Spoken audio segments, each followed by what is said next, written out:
So Sam Seder went on to Jubilee. Sam Seder versus 20 conservatives. Let's get into it. What's the problem with xenophobic nationalism? Don't you think that's better for Americans in general? To be xenophobic nationalism is better? We should have a coherent culture. Everyone should be a part of the same culture. Which, do you get to choose what the culture is? We already have a dominant culture. I mean, look, I gotta be honest with you, you and I have a fundamental disagreement. We will never see eye to eye on this. Hi, I'm Sam Seder, host of the Majority Report, and today I am surrounded by 20 conservatives. So, this is tailor-made for Sam. He is, a lot of conservatives actually don't like him and they think he's a bully because of the way he treats people on his show, and they'll call in and then they'll be like, oh, well, you're just hanging up on me too much. You're hanging up on me. So it's going to be interesting to see more of these in-person debates. And this is honestly perfect. I want more leftists, more progressives, even more liberals going out and battling in the marketplace of ideas with conservatives, because it's getting ridiculous when you have Gavin Newsom having Charlie Kirk on his podcast and he spends the entire time gassing Charlie Kirk up and talking about how much of a genius Kirk is for targeting young people, like trying to get demographics to vote for you, some kind of new novel idea that only someone with the progressive forward thinking of Charlie Kirk could possibly come up with. It's ridiculous. We need more progressive representation on big stages like this. So I love seeing Sam Seder going on to Jubilee. I love seeing him go on to Piers Morgan's show. More stuff like this. I want to see Kyle Kalinske on there. I want to see more progressives going on to podcasts like Patrick Bet-David. I love seeing Hassan on Theo Vaughn's podcast. We need to expand influence.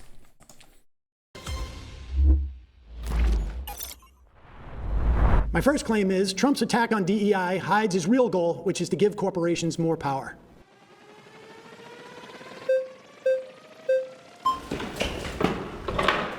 All right.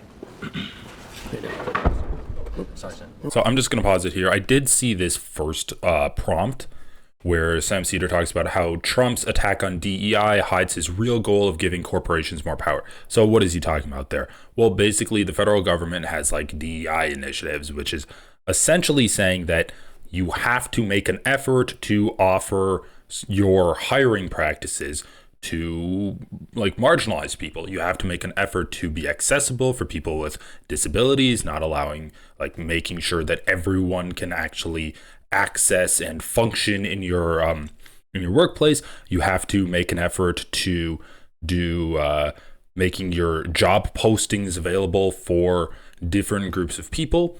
And so when Donald Trump gets rid of that, obviously that's adding red meat to his base, right? People are so riled up about DEI. Trump's base is so riled up about DEI.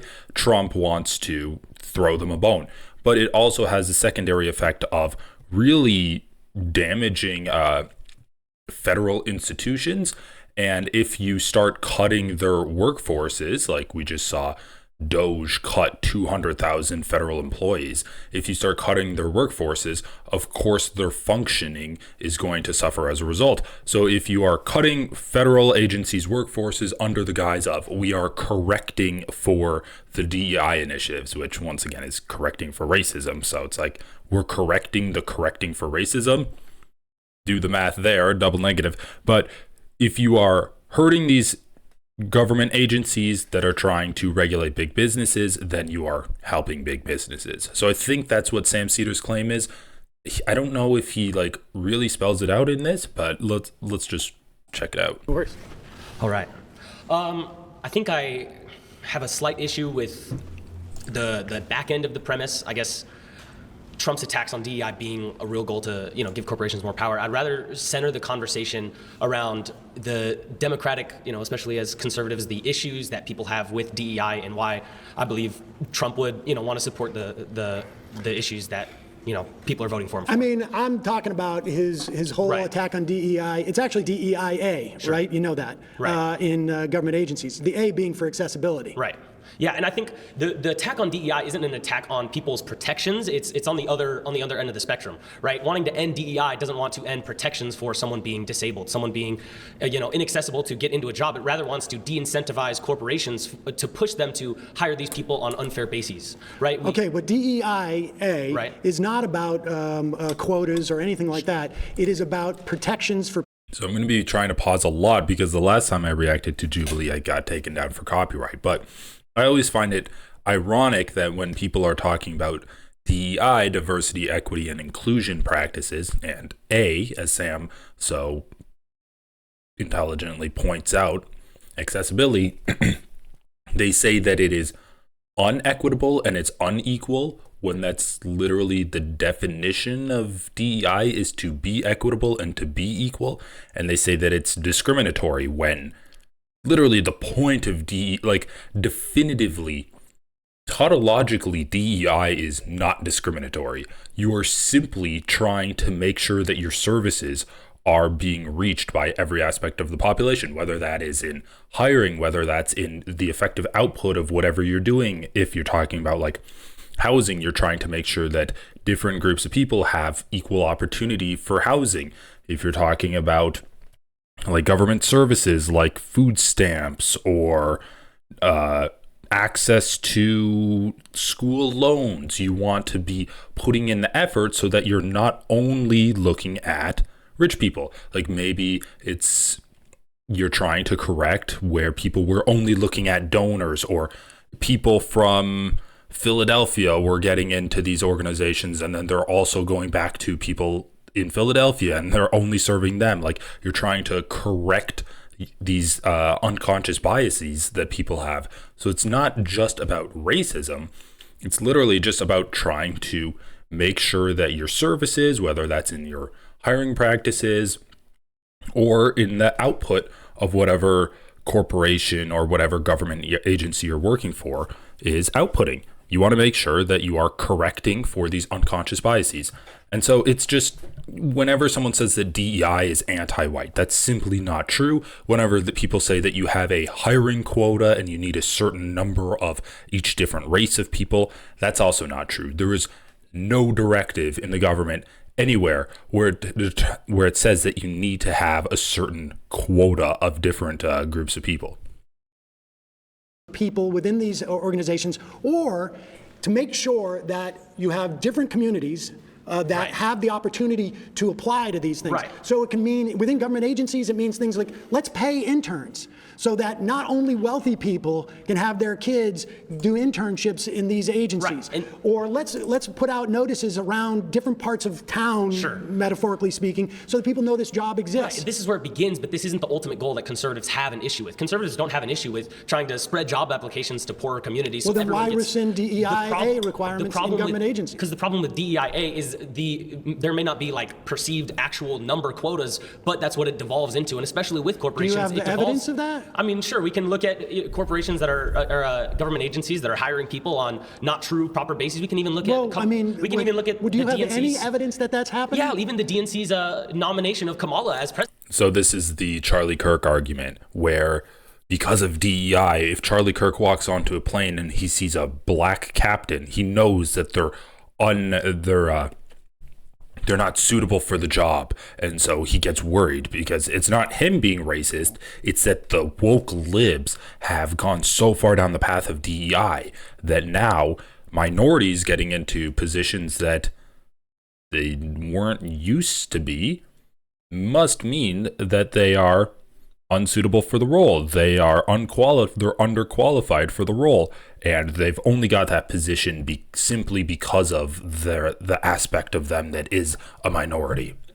So he's bringing this up. He's like, oh well, conservatives aren't worried about the actual DEI part. They're just worried about something that they made up themselves.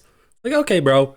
So you can't actually engage in reality at all. You're just engaging in these fantasies that you and your conservative pundits that inform the way you think made up.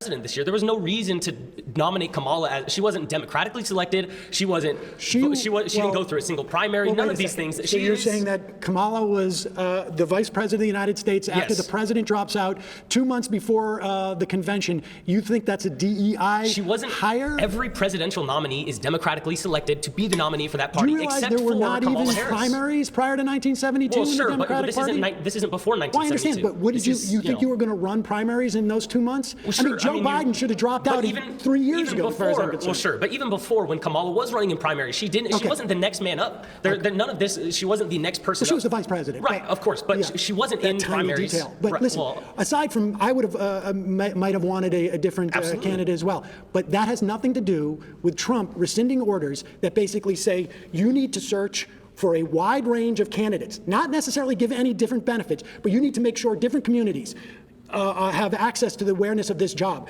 You need in your office accessibility for people who have physical handicaps. Sure. If you have folks who identify as as trans, you need to make it at least hospitable and not. This is all non-discriminatory stuff. That's what this is all about. But you're cherry picking the portions of DEI that even conservatives don't have issues. Conservatives don't have issues with making workplaces. The whole DEI apparatus within our government was a function of doing exactly what I said. Had nothing to do with quotas. It is unfortunate that those things get taken out, and there might not have been specific what numerical else was he trying to take out? It's trying to take out people getting jobs that don't deserve those jobs. People getting pushed into positions they have no qualification. There is no evidence of what you just said happening in these government agencies. That's not true. I mean, we're not allowed to sit here and have notes and numbers to pull up for you. You can't give me one example. You can't ask me to pull up numbers when I'm not able to sit here. I mean, bro has nothing to talk about. All he has to say is, oh, Joe Biden said that he's going to get a black woman as his running mate, which once again, politics is all DEI. Like, of course, any candidate can win any race, but this is literally why Kamala Harris picked Tim Walz as his running mate. It's why Obama picked Biden as his running mate. It's why Trump picked J.D. Vance and Mike Pence as his running mate, because he's trying to solidify that Christian vote. It's all DEI. It's like, oh, well, you're black. You're going to do better with black people. You're a conservative Christian. You're going to do well with the Christians. You're a woman. You're going to do well with women. So this whole argument that Kamala Harris never won a primary and the Democrats are actually anti-democracy because they picked Kamala Harris is crazy. I mean, it's just so dumb saying that because Joe Biden picked Kamala Harris, then what? The Democrats are doing DEI? Kamala Harris was a candidate for president. Every single president ever usually picks a candidate that was running in the primary as their running mate. It has nothing to do with DEI at all. Look on a computer for you, but these are the problems that conservatives. Sorry, you've been voted out. Please return to your seat. Thanks, Sam.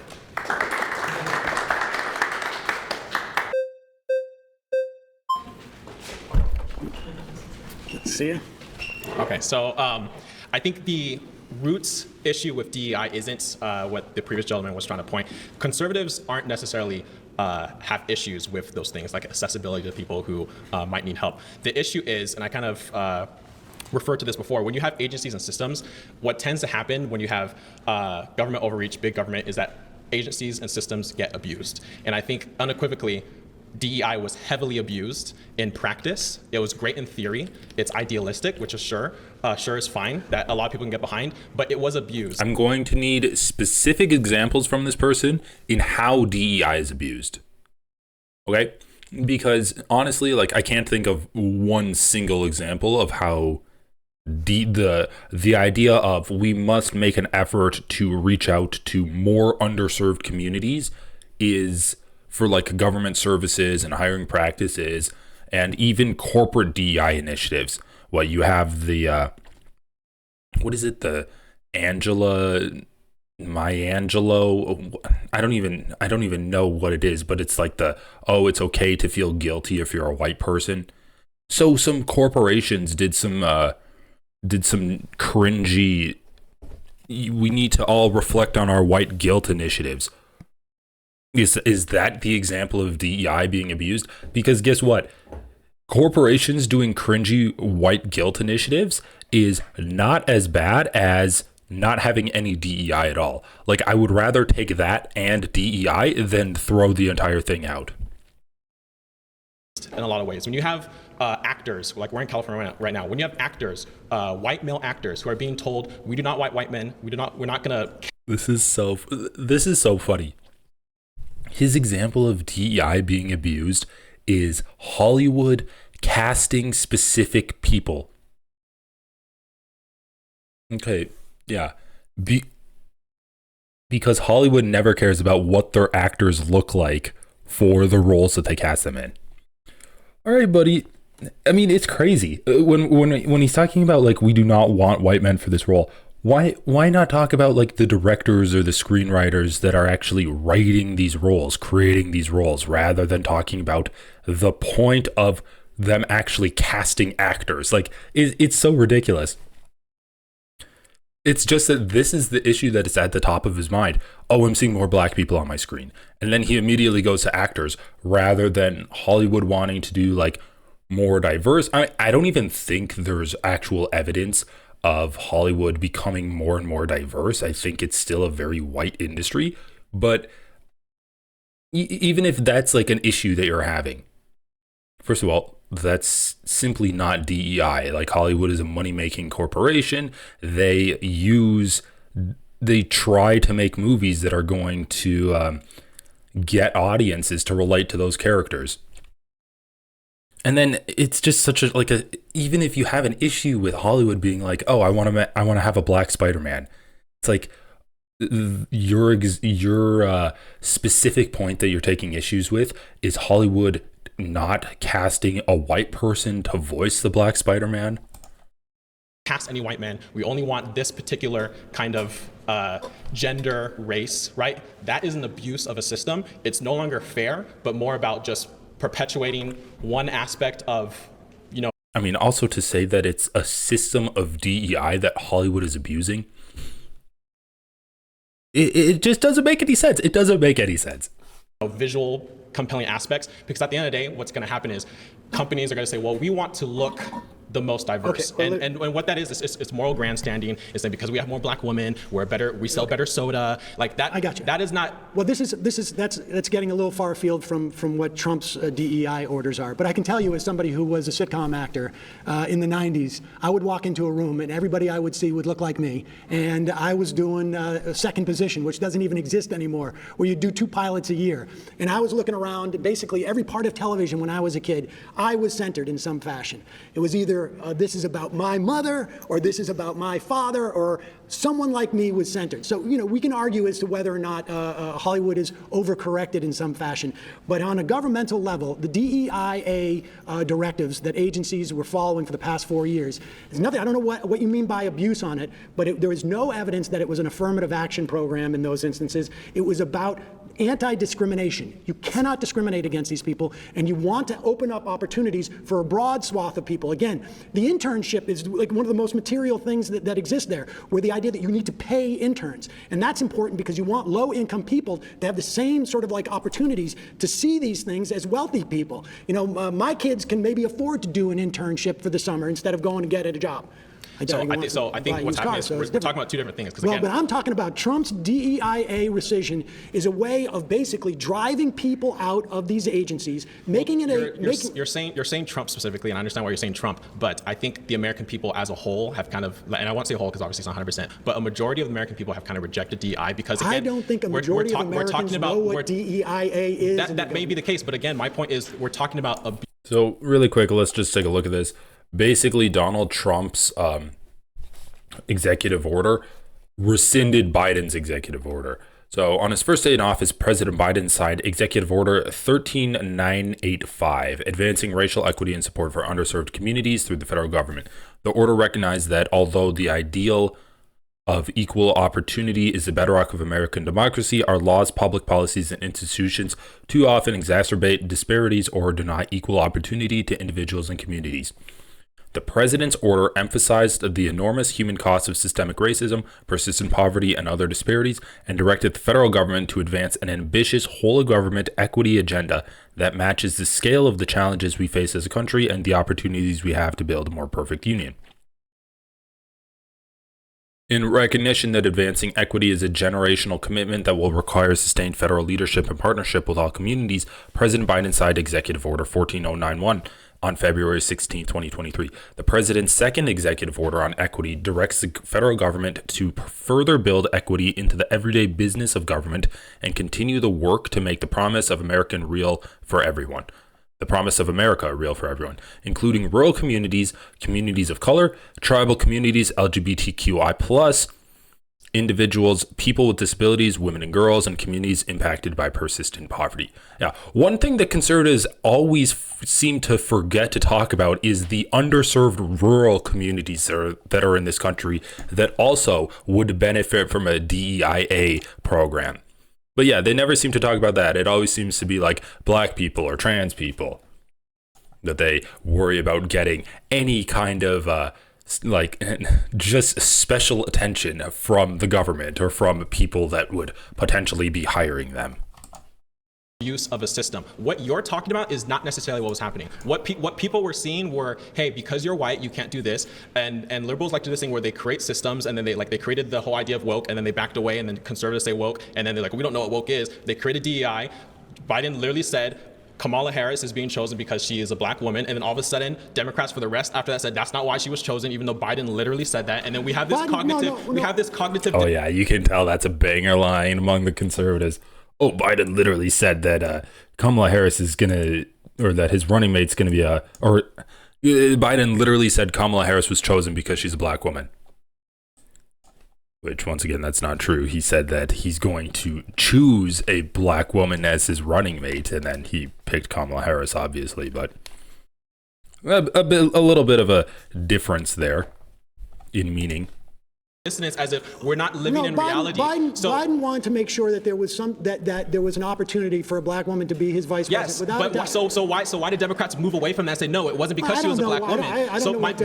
My point is that it's not because she's a black woman. But that's what they said. I can agree that it's not because she's a black woman, but that's what they said. Why did they say that then? No, because there are plenty of black women, right? Like, he could have picked anybody, but he picked specifically her. You're positing the idea that there wasn't a black woman who would have been qualified for that position. No, and I don't believe that. No, that's not. Conservatives aren't saying that there aren't, because again, even in the Republican Party right now, and in Trump's cabinet, there are people of color that Democrats pretend don't exist, like J.D. Vance's wife, and J.D. Vance's wife is not in the cabinet. No, but if J.D. Vance was a Democrat, his wife would be lauded all over everything because of her color of her skin. I'm not here to defend the Democrats' choice on every policy, but there is one party in this country that is identitarian. There is one party that is represented and it is homogenous, and it is the Republican Party. 85% of Republicans are white. That's just the reality of it. So does that Some mean people that, don't necessarily have a problem with it. But here's the thing. You said even if let's just say, okay, that's true. 80% of Republicans are white. Does that mean that they're less moral? That they can't run an effective government? What does race have to do? What does race have to do? Hold on. What does Donald Trump didn't have to say my vice president's going to be a white male. Because they all knew it was going to be. No, this is the premise of DEI. What does race have to do with running an effective government? What does race have to do? If let's say DEI on the micro level. I will tell you right now. DEI on the micro level at McDonald's. I'll tell you. Am I going to get better nuggets? Listen, I'll ask you a question. If the cashier is black or white, what does that have to do with anything? I'll tell you what it is. First of all, DEIA means that if you come into this agency or corporation, you're not going to be discriminated against because you don't look like everybody else, or you don't have the same physical abilities as everybody else, or you may require handles on the bathroom or whatever it is. That's what DEIA does. But does it make a government better if there's a broad representation of the people it's supposed to govern? Without a doubt. Without a doubt. Correct me if I'm wrong, and you guys can correct me if I'm wrong. Regardless of DEI, don't we already have things in our Constitution that protects people's rights, protects people? No. We don't? No. Do we or do we not? No, we do not. Tell me what protects people from discrimination in housing and in work and hiring or getting loans? It's all statutes. It's all statutes. And in these government agencies, there was nothing except for that order. That's why Trump just rescinded it. I'm gonna tap out because I think someone else has a better can defend that point specifically better than me. All right, please return to your seat.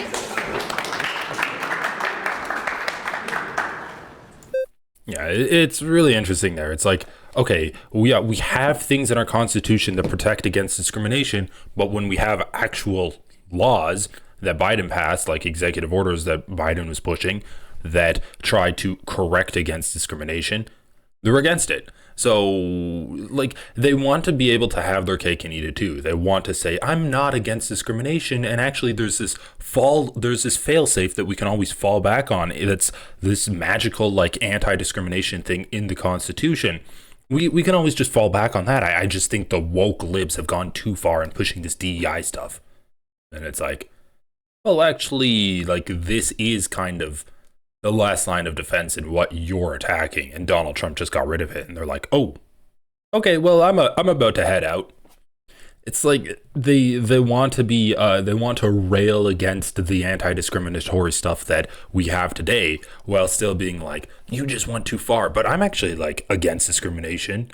It's like, okay, then if you were really against discrimination, you would support these DEI initiatives that Biden put in place during his presidency.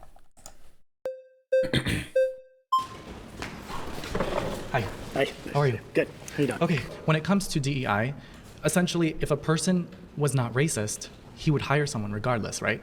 So why would we need a policy to protect a person if we've moved past racism? So would you consider yourself racist? Wait, are you suggesting we've moved past racism? Would you consider yourself racist? I consider myself, and sometimes I think we all practice like some form of, white supremacy. I think actually like we all do to some degree. Well, I'm glad that you're saying that. So I guess going to the LGBT topic, it seems like it's very prevalent for you as an issue. Well, it seems like a big issue. I mean, the Republican Party spent literally hundreds of millions of dollars demonizing trans. Yeah, and just one more thing on this. It's like we can take a look at the 14th Amendment, which is kind of the anti-discriminatory amendment, which is used in a lot of Supreme Court cases. So we can read this from Cornell Law School.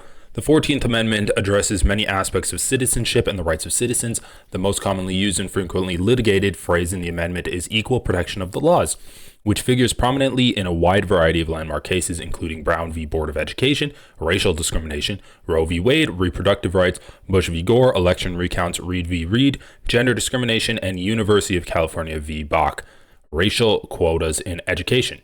So you can see that even though this amendment doesn't actually it doesn't ensure equal rights for everyone, and it doesn't say you can't discriminate against people, we do have a lot of laws and, as Sam said, statutes built up kind of off of this amendment, but the amendment by itself is nothing. And you can see how easily these rights that we take for granted, like Roe v. Wade, are swatted aside based off of They're just based off of nothing, and they're just kind of norms that we've come to accept in this country. And if they're challenged in a new and novel legal way from a different angle, they can be taken down. And that's why we need more laws, more executive orders, more statutes, and just like a culture that accepts a legal framework for anti-discriminatory policies. People. Well, the reason why they've done something like that, and I think you're misconstruing the narrative, they haven't demonized them. Did he just say misconstruing? You're misconstruing the narrative. Trans people. Well, the reason why they've done something like that, and I think you're misconstruing the narrative, they haven't demonized them. They simply want protections back for their own children, because children are being stripped away from Who's their their parents. own children? Wait, children are being stripped away from their parents? Yes, due to AB 954, Yeah, my reaction too. They've now included gender identity as a premise to remove and strip parental rights for children who maybe they are rejecting their gender ideology. So, but you'd be okay with parents who agree with their children's doctors to provide gender-affirming care? I do not agree with that. Do you?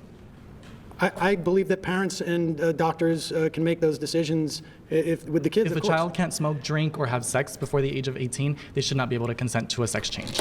Now, in terms of a DEI initiative, the reason why there's military bans on trans women and trans men is because they do not have the ability to cooperate at a mental capacity when they're constantly undergoing hormone treatment, as well as depression pills, as well as different mood stabilizer pills.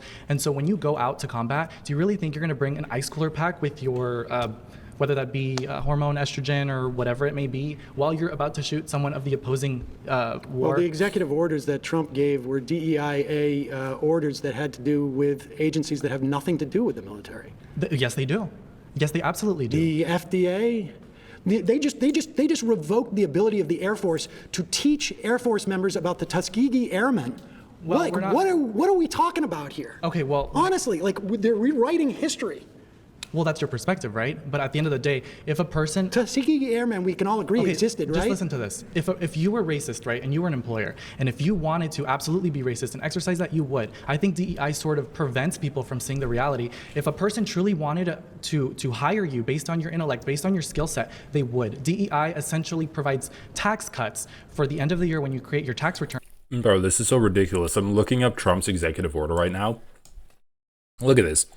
Yeah, the guy's like, oh, well, they have hormones, and so their mind's going to be all screwed. It's basically like a woman going through her period, but every day of the month. So the Pentagon changed its policy on this, and it says that the announcement follows an executive order signed by President Trump on January 27th that directed the Pentagon to determine a policy for transgender service members within 30 days. And so then they changed their policy. And the president's order stated that expressing a gender identity inconsistent with an individual's sex conflicts with a soldier's commitment to an honorable, truthful, and disciplined lifestyle, even in one's personal life. It's so crazy. And that doing so cannot satisfy the rigorous standards necessary for military service. Okay, well, nothing, like, if they can't satisfy the standards, they're not going to make it into the military anyway. So it's really just like, oh, you're trans, that's icky, we don't want you here. And they're saying that if you identify with something that's not your assigned sex at birth, then you are dishonest. And it gets back to the whole thing where Republicans just hate trans people because they don't want to be attracted to a woman and then find out she has a penis. It's like the whole anti-trap talking point.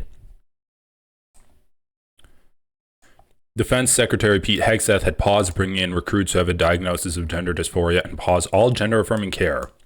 Wow, this is fucking great. Oh my god. Dude, this country's so fucking shitty. They give you a tax credit for hiring someone who is black or a person of color.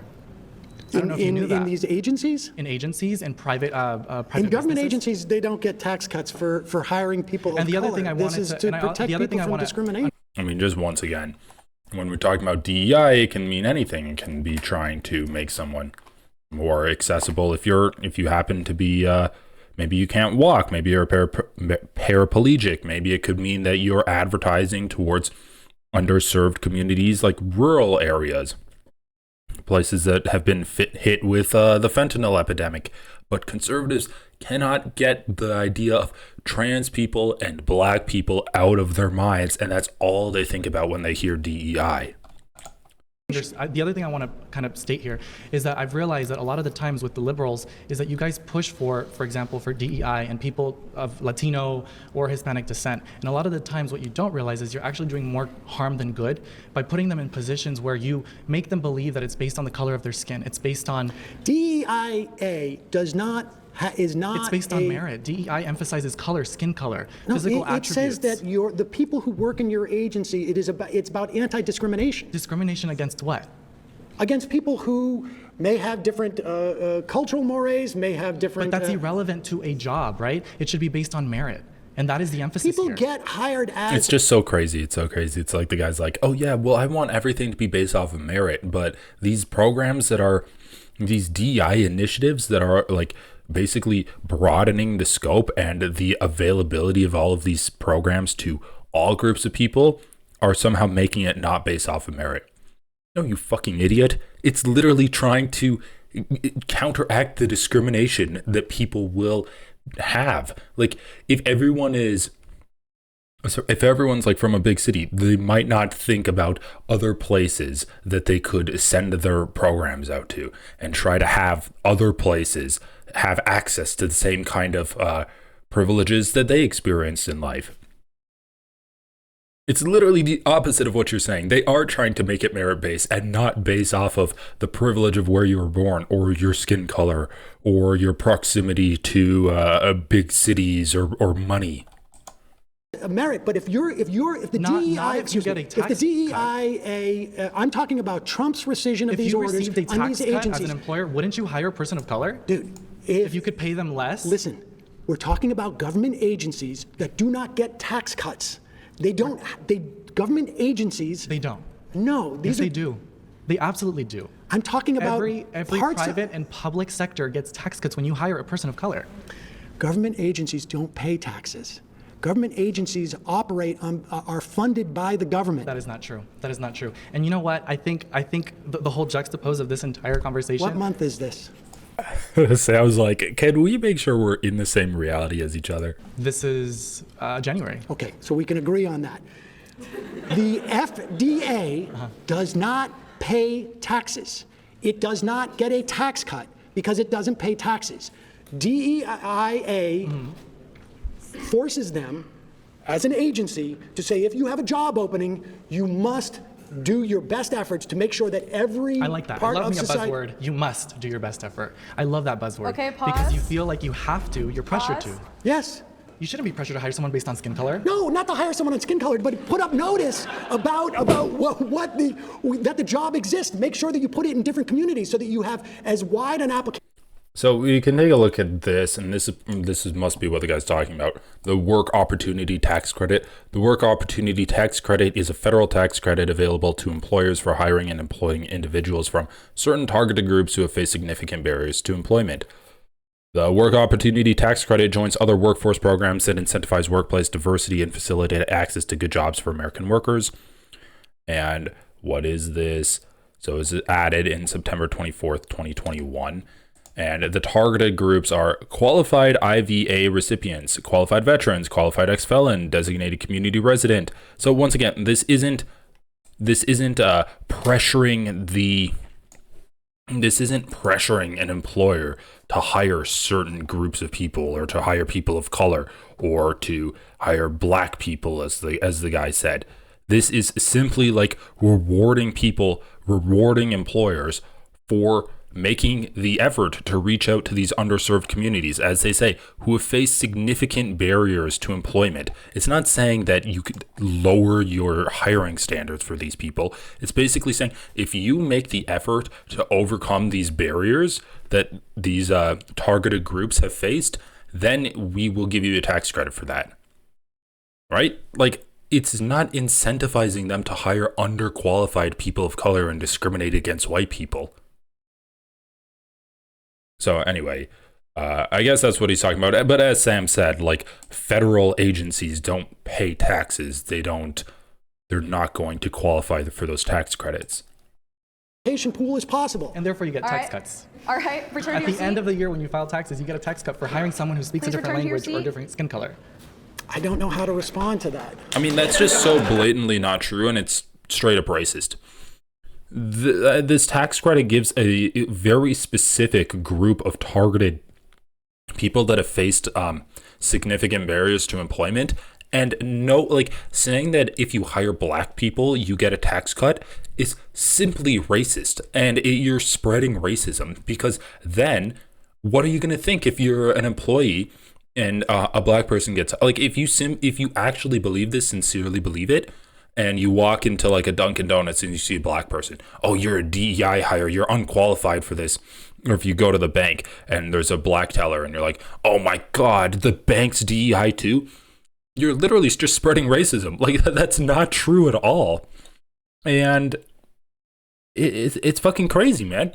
It's crazy that these conservatives have gotten so brain broken on the DEI stuff that now when they see black people, they think it's some kind of grand conspiracy. You see a black person in a commercial, you see a black person on your movie theater screen. Oh, DEI is everywhere. I can't stand it. And then they're just like, a few months later, they're in a padded room banging their head against the wall.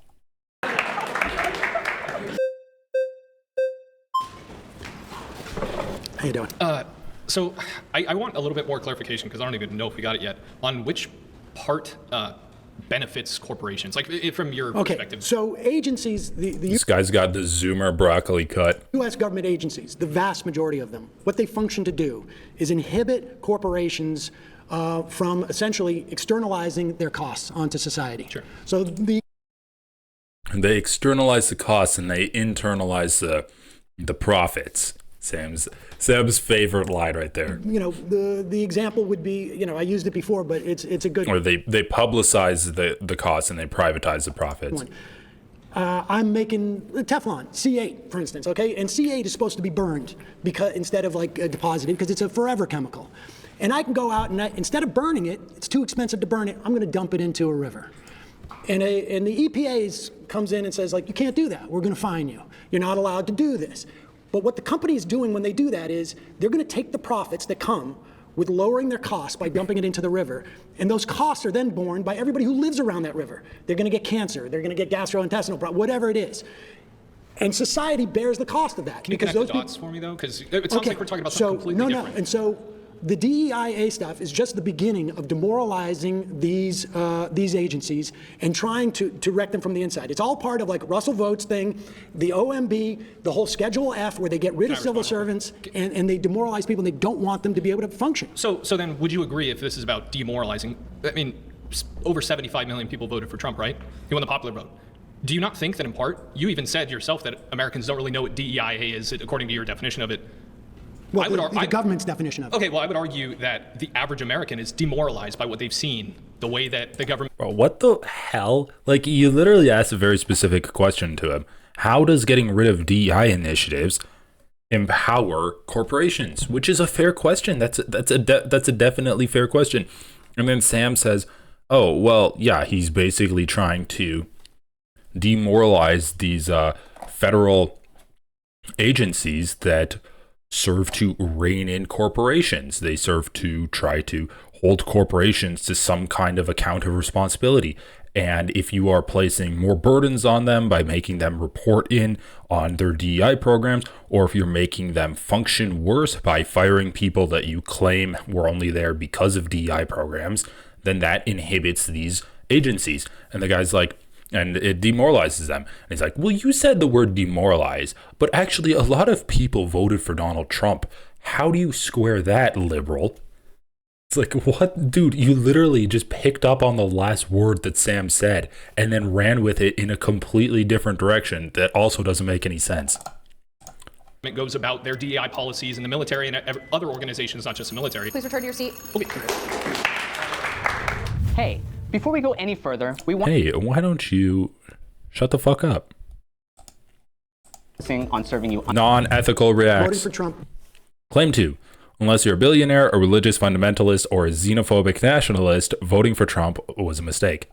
One other thing that I would add there, if you are a Republican operative, then it wasn't a mistake. Was a mistake.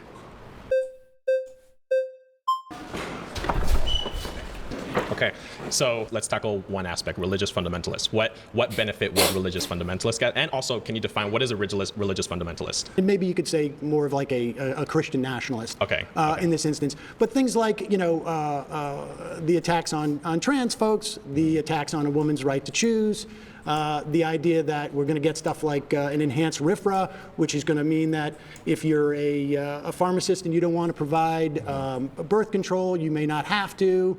Don't you think you're assuming that if you believe that public education, we should take that money and pour it into religious schools, you're gonna get a benefit out of a Trump administration. Yeah, but don't you think you're assuming that the vast majority of Americans who are moderates? What do you think you're gonna get out of the Trump administration? Economic relief. That was what kind of Bro, what the fuck? Economic relief? The guy, okay, so let's just really quick rewind it to the prompt. Oh wait, it's written up here. Voting for Trump was a mistake.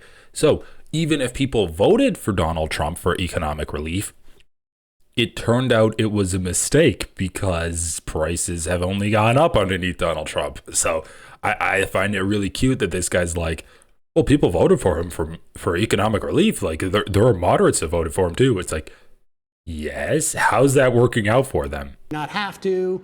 Don't you think you're assuming that if you believe that public education, we should take that money and pour it into religious schools, you're gonna get a benefit out of a Trump administration. Yeah, but don't you think you're assuming that the vast majority of Americans who are moderates? Like, what do you think you're going to get out of the Trump administration? Economic relief. That was what kind of economic relief? They're going to cut Social Security. You're going to have to pay for your parents. They're going to cut when they go after the agencies like they're going after, right? This is outlined in Project 2025. Russ Vought, who's going to be the OMB head, he was the OMB head the first time around. He wrote all the book on this stuff. Okay, well, you bring up Project 2025.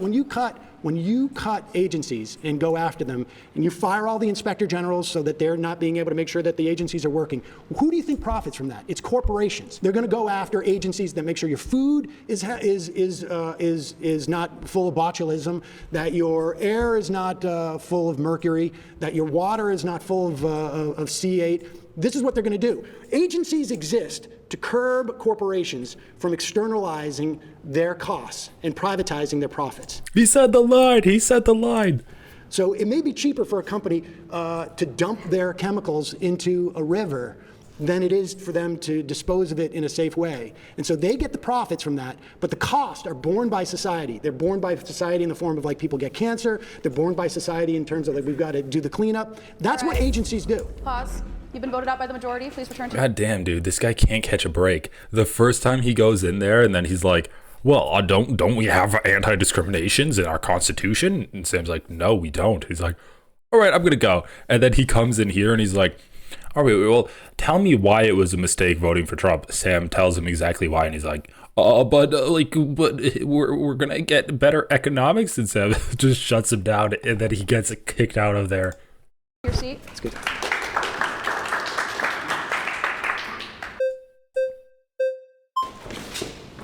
It's nice to meet you. Nice to meet you. Okay, so I would like to touch on the religious fundamentalist aspect. Yeah. Are you an atheist? I'm a Reformed Jew. I don't have a strong belief in the existence of God, but I don't think that religion. Oh no, you're gonna get the religious debate, bro, now up against Sam. In and of itself is bad.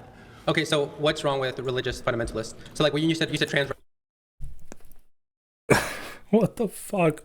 What is happening? What is happening on the conservative side of the aisle? Sam says, unless you're a religious fundamentalist, among other things, voting for Trump was a mistake. Then he gets a guy coming in there and he's like, you must be an atheist. He's like, well, no, I'm not really an atheist. I mean, I guess I'm an atheist, but I'm not like a militant atheist. And he's like, okay. Well, what's wrong with being a religious fundamentalist? It's like, holy shit, dude. First of all, that's not the point of the prompt. That's an entirely other thing. And call into Matt Dillahunty's show if you're concerned about that. Rights and women's rights or something like that? Well, the problem I have with religious fundamentalists, and really more, I guess it's really theocrats, is that they want to impose their morality that comes from their religion on the rest of us. And I don't. But morality, from your view, is going to be a preference. Oh, we already saw this blonde chick, and her little preview clip was saying that, well, what's wrong with being a xenophobic nationalist? So we have a guy that comes in there and says, what's wrong with being a religious fundamentalist? We have someone coming in there that says, what's wrong with being a xenophobic nationalist? Are we going to have someone come in and say, what's wrong with being a billionaire? Maybe we'll hit the hat trick. Right? It's not morality, it's a preference. So morality without a foundation is going to reduce you to a preference. Well, I have a foundation for my morality. Which is what? It's a humanist vision of what. Bro, what is wrong with conservatives? You have to start everything from scratch with them. It's like we're standing on the shoulders of giants, man.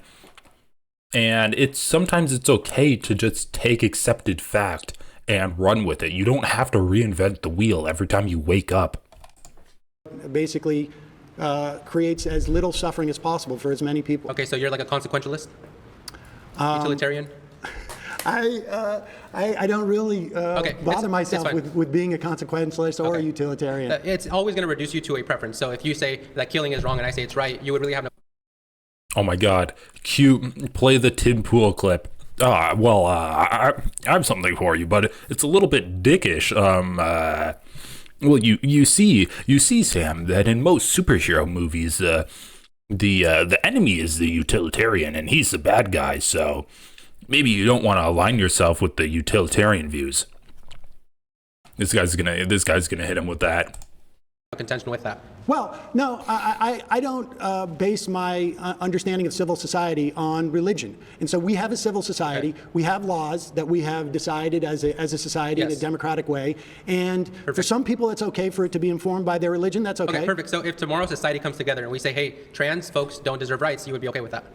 No, I would be against it, but I mean, it would be morally right under your not view. Morally right. No. I'm not talking about morals. Okay, here. so here's where I'm getting to, right?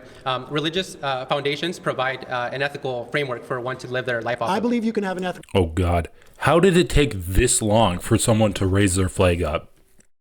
The guy's debating moral frameworks when Sam literally is just making the claim that if you're a religious fundamentalist, it wasn't a mistake for you to vote for Trump.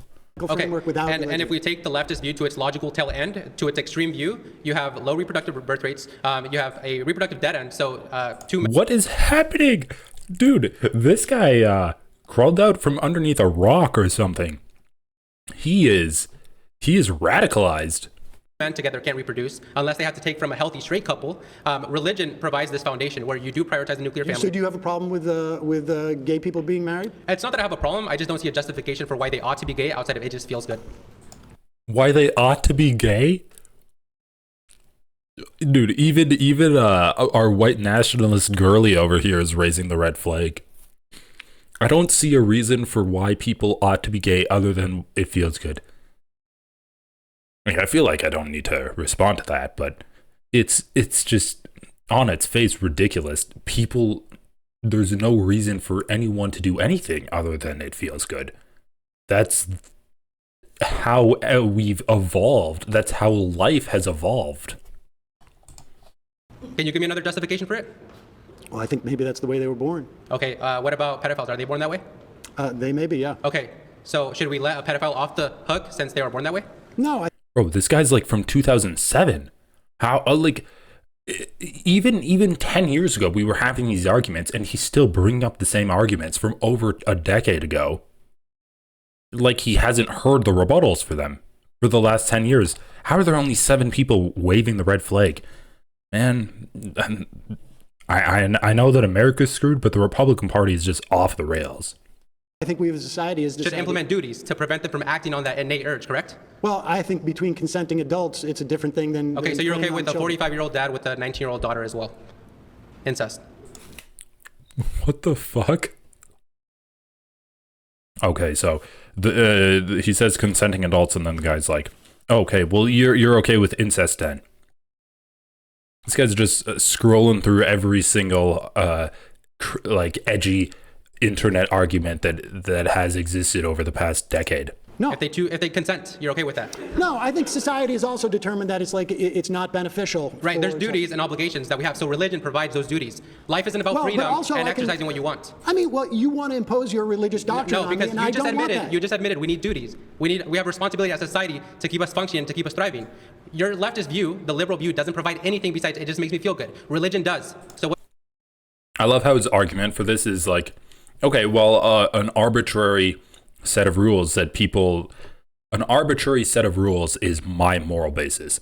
Sam's like, okay, well, as a society, we've determined a certain number of things, and I run off of that because I think it maximizes well-being for people. He's like, well, actually, if we take that to the extreme, you would allow a father and a daughter to have an incest baby. And Sam's like, well, no, because you didn't listen to what I just said. And I was like, well, actually, your worldview doesn't make any sense. Now listen to my worldview. A man up in the sky gave us a set of rules. He wrote it in a book.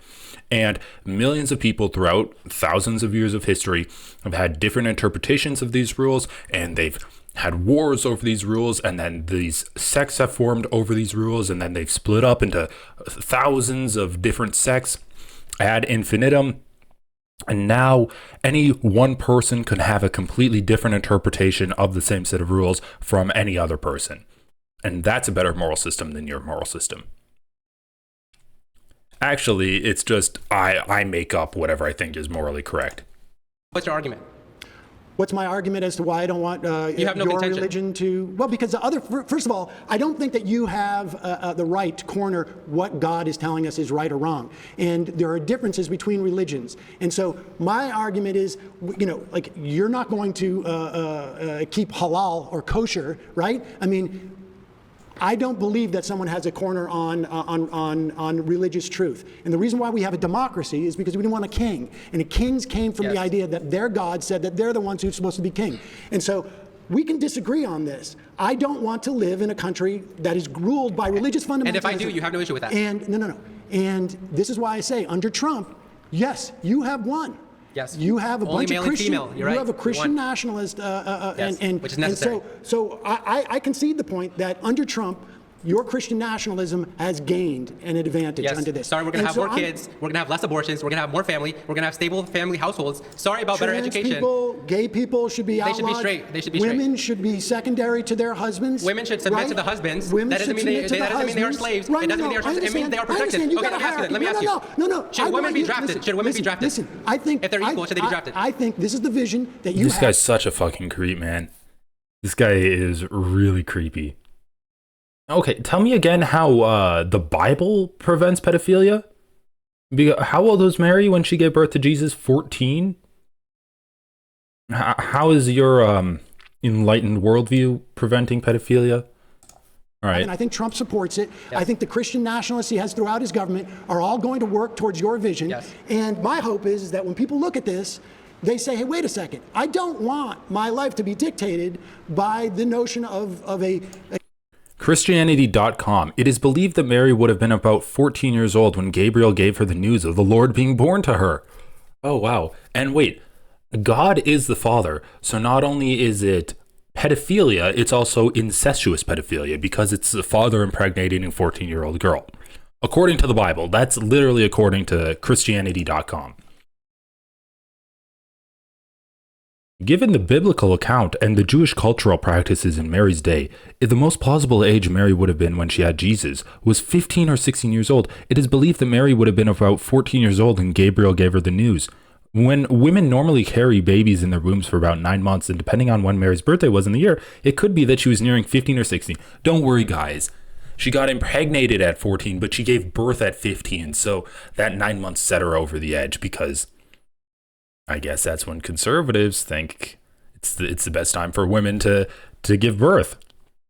Anyway, this is insane. This is insane. The guy's like, this guy's such a fucking creep. I'm so sick of religious fundamentalists saying that, no, my religion prevents pedophilia, and actually if we didn't have God, everyone would be pedophiles, everyone would be incestuous, everyone would be having sex with animals, and we'd all be gay. It's like, okay, bro, maybe you have a few internalized tendencies that you need to examine if the only thing stopping you from doing things like that is God appearing over your shoulder.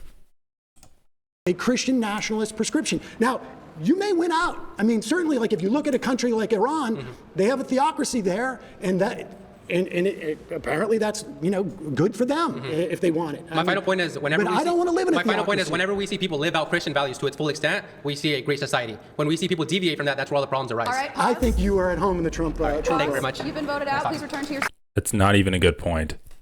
What Christian society have we seen that this guy would be accepting of?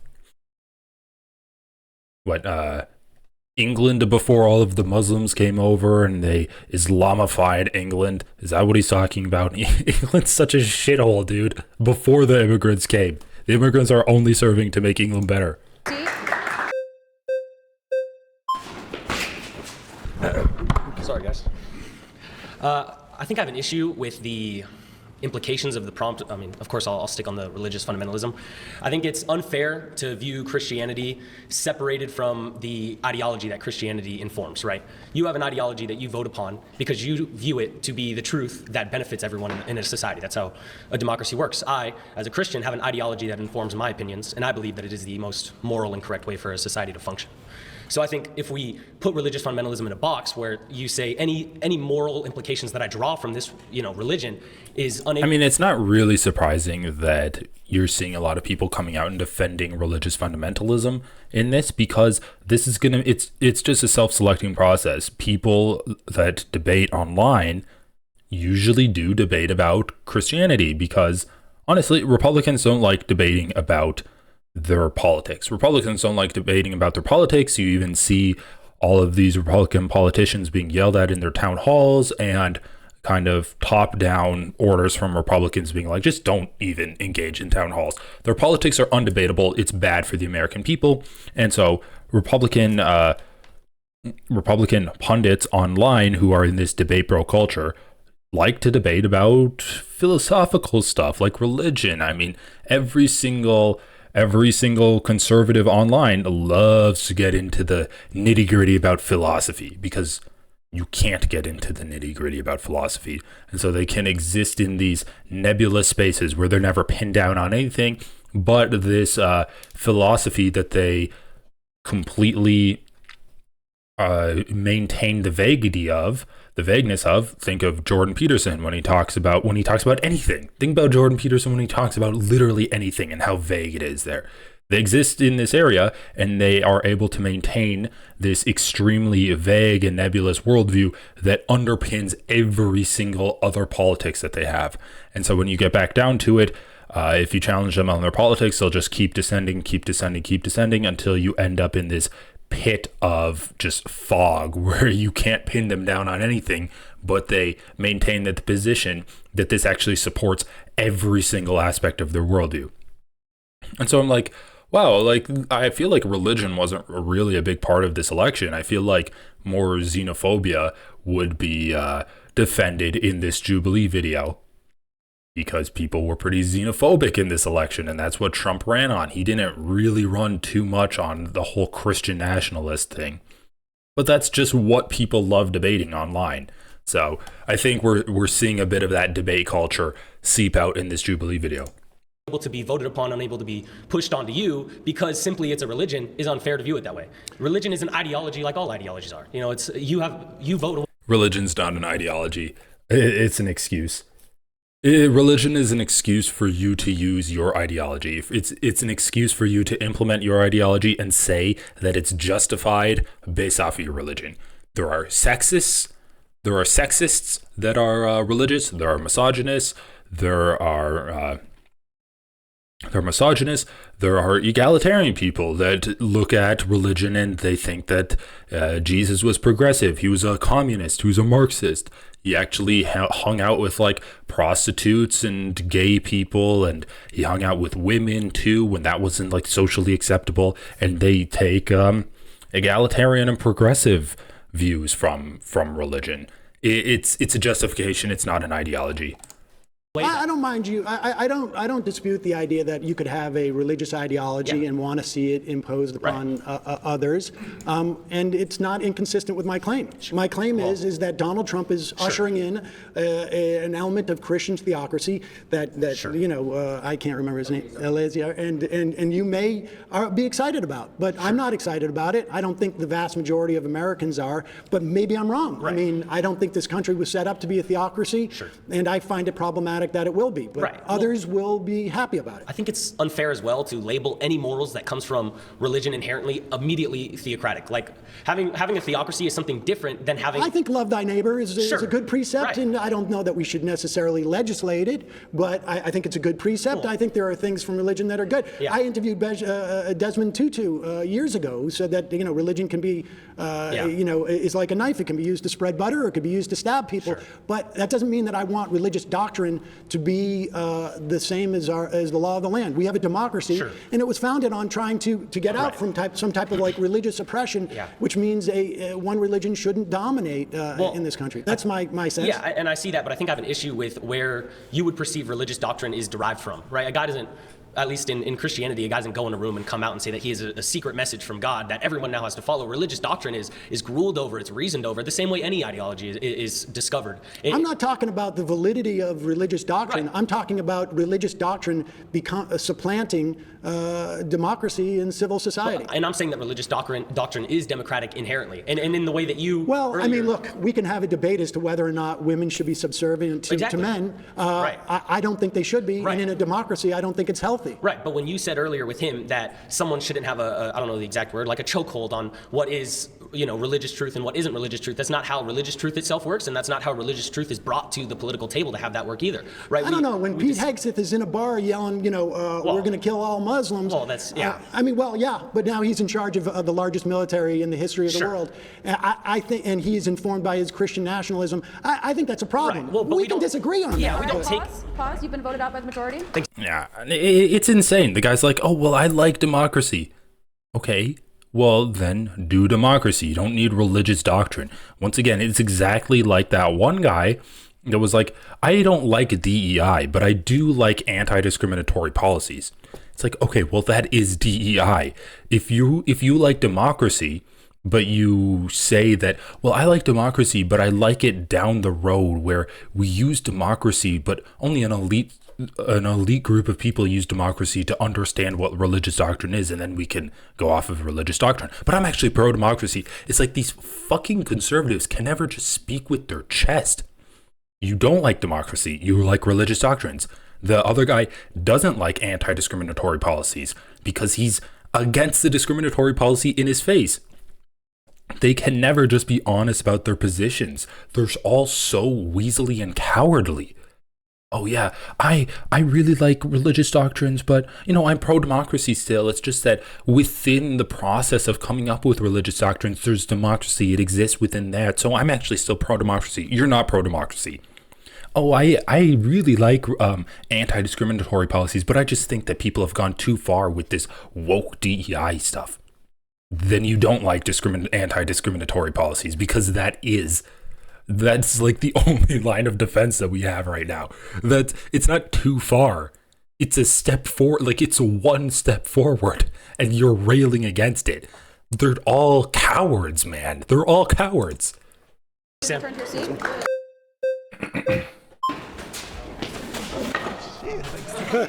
Okay, so Eleazar. Oh no, this fucking guy. Government agencies actually get taxed, and they get tax credits for hiring black people. Mentioned his views on gay marriage, and I saw that you believe that essentially conservatives don't believe that gay marriage should be allowed. I want to ask everybody in this they don't believe it should be allowed. Holy shit. room, is there any law or legislation that Donald Trump has passed to prohibit same-sex marriage in the last 4 years?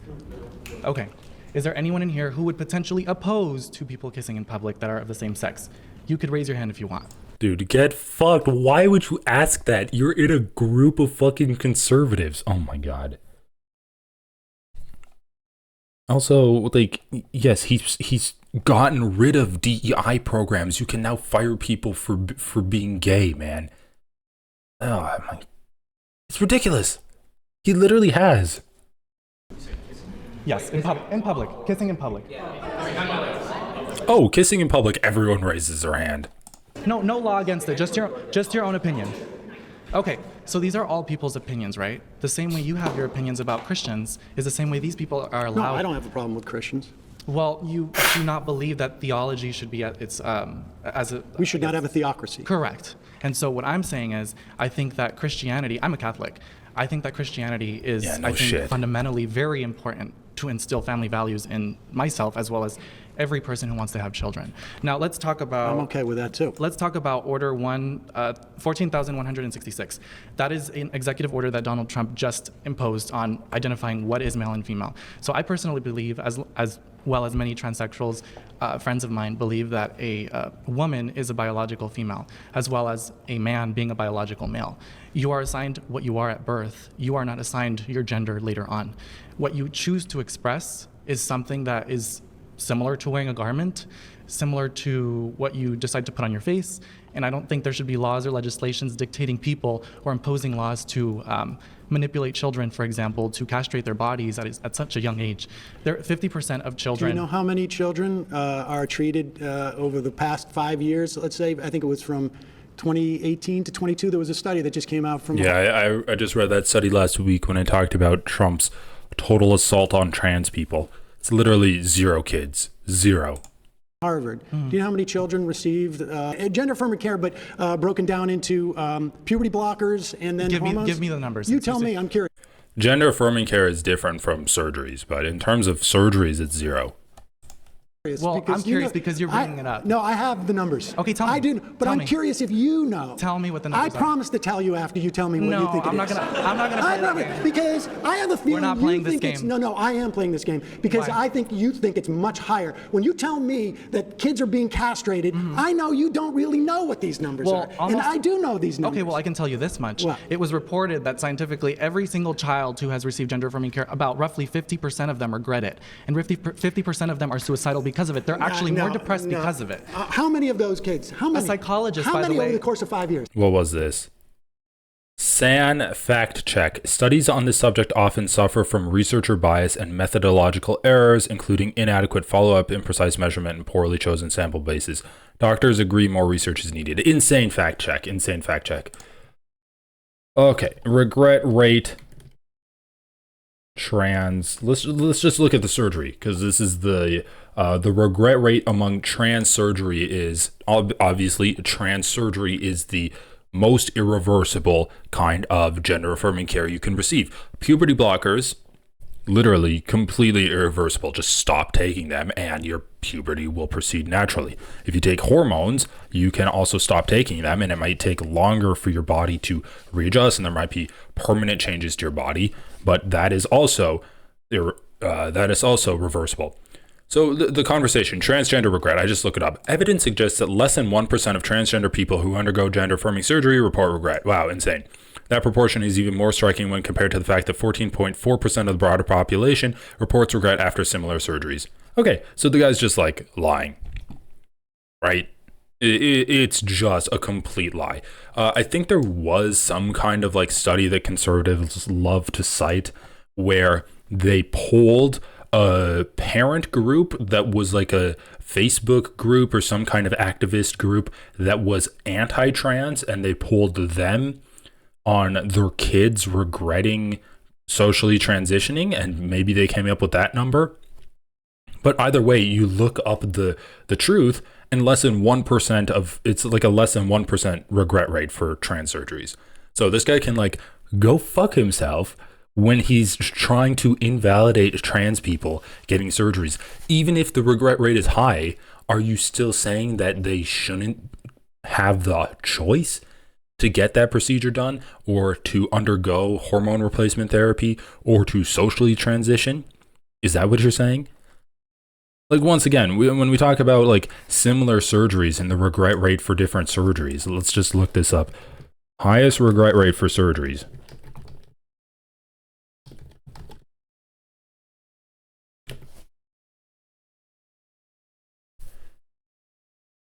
A systematic review of patient regret after surgery. Okay, let's see what this is. A systematic review of patient regret after surgery, a common phenomenon in many specialties, but rare within gender affirmation surgery. So this is specifically comparing other surgeries to gender affirmation surgery. Highlights: regret after gender affirming surgery is less than 1%. Regret after elective plastic surgery operations is significantly higher. Regret after major non-surgical life decisions is significantly higher. Patients with regret should receive multidisciplinary care. So let's go down to the results. So a total of 295 articles were identified in the search. After the first step screening process, 70 articles were relevant based on the information provided in their titles and abstracts. After the second step process, a total of 55 articles, 43 focused on breast reconstruction, 4 on mastectomy, 3 on breast augmentation, 2 on brachioplasty, 1 on nipple reconstruction, 1 on breast reduction. So it's similar surgeries for non-gender affirming care. Percentage of regret after plastic surgery ranged from 0% to 47.1%. The procedures with the lowest percentage of regret were brachioplasty, breast reconstruction, breast augmentation, prophylactic mastectomy, and facelift, with 0% of patients reporting regret. While breast reconstruction was reported to have one of the lowest rates of regret in multiple papers, other research into breast reconstruction reported very high levels of regret. In fact, Sheehan et al. Report that 27.6% of patients had mild regret and 19.5% had moderate to strong regret, resulting in 47% of patients experiencing some sort of regret after breast reconstruction. Insane. So are we going to say that women can't get, like cisgender women can't get breast reconstruction because a significant portion of them experience mild to moderate regret after getting the surgery? And that's just like elective surgeries that are similar to gender-affirming surgery that trans people undergo. They're actually more depressed because of it. How many of those kids? How many? A psychologist, How by the many way. over the course of 5 years? Well, tell me. You tell me. Just give I me know a what you're trying to do. ballpark. You're trying to put me in this chokehold of like, No, I'm I not trying got to you put you in a moment. choke. No, this is definitely an I got you moment because I'm suggesting. It's too late for that, bro. It's too late for that. You said that federal agencies get tax cuts. They get tax credits for hiring black people, which is insane. Like, this guy's so fucking gross. He's just spreading anti-black racism. He's spreading like anti-trans lies that leads to, I'll say it leads to more hatred against trans people. He's spreading transphobia. He's spreading anti-black racism, all while being a gay Catholic defending homophobic people. He literally asked people, who would have an issue with gay people being publicly gay? And 3 people raised their hands. And he's like, well, like, that's just their opinion. It's just their opinion that is trying to eliminate you from public space. It's insane. It's insane. This guy's such a piece of fucking shit.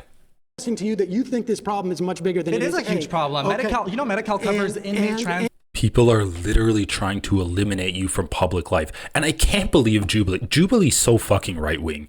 I can't believe that their fact check says that, oh yeah, a lot of studies suffer from biases and more research is needed. No, motherfucker, more research is not needed. You have research done already. You can cite the research. It's insane that they don't say 1% of people, less than 1% of trans people experience regret after getting gender-affirming surgery. They don't say that. They say, well, we can't say for sure. We can't say for sure. Oh my God, like our fact checking is not fact checking. It's literally defending this motherfucker. Women. I understand that, yes. And I know one person has had that surgery. I don't understand how my taxes should go for an inmate prisoner who wants to transition. Well, I think because we got to do health care for prisoners, and you don't consider it real health care. But Gavin hold on, I Newsom don't has want to imposed listen, $2.6 it's billion in 900 kids 2022. over 5 years. That is a lot of receive children. puberty blockers. That is a lot of children. 900 AB kids over 5 years. 547 just Do you know how passed, many, including do you know how gender many kids died identity, during gender COVID? identity All right. to allow children to be 10 kids a separated from month their parents die just from due to not accidental affirming their gender gun deaths. identity. But here's the point. Listen, Trump how is he hurting these people? He just rescinded the ability of the Labor Bureau. What the fuck is this fact check now? Trump is Data compiled by Reuters and the health technology company Komodo found that from 2017 to 2021, 4,780 adolescents started puberty blockers and had a gender dysphoria diagnosis. A new study from JAMA Pediatrics found that only 0.1% of young patients in the study were transgender and prescribed puberty blockers or hormone therapy. So basically, they're saying that a new study from JAMA Pediatrics found that only 0.1% of young patients in the study were transgender. So what? Okay, so it's data compiled by Reuters and the health technology found. So they're saying that 4,780 adolescents started puberty blockers and had a gender dysphoria diagnosis. And then, so first of all, that's like 4,000 kids over 4 years. I guess almost 5,000. So that's like 1,200 kids a year is what they're talking about. And then 0.1% of young patients in the study were transgender and prescribed puberty blockers. I don't understand what the second study is saying. A new study from JAMA Pediatrics found that only 0.1% of young patients in the study, are they referring to this study up here? In the study were transgender. So a study found that only 0.1% of people in the study were transgender. Okay. How is he hurting these people? He just rescinded the ability of the Labor Bureau to investigate discrimination in workplace. Are you for trans people being discriminated in workplace? They're never being discriminated. Are you for trans people being discriminated with housing? I'm very passionate about that question, and can I answer it? Okay, so I believe that affirmative action should be. It's not affirmative action. Oh, then what is it? It's anti-discrimination. It's not saying that you have to hire trans people. Okay, it's saying you can't fire someone when you find out they're trans. Okay, well, hold on a minute. So when you hire someone, or when you interview someone, for example, you are supposed to interview them based on their knowledge and their work ethic, not based on sex. I'm not saying affirmative based action. On their sexual Are orientation. you allowed to fire them if you find out they're trans? If you need to, then you should. If you need to, then you should. So we have a disagreement. I don't believe people should be discriminated against. Pause. And that's not discrimination. It's based on your knowledge. Oh my God, leave. Just leave. Not what you sleep with, not who you sleep with. Just saying.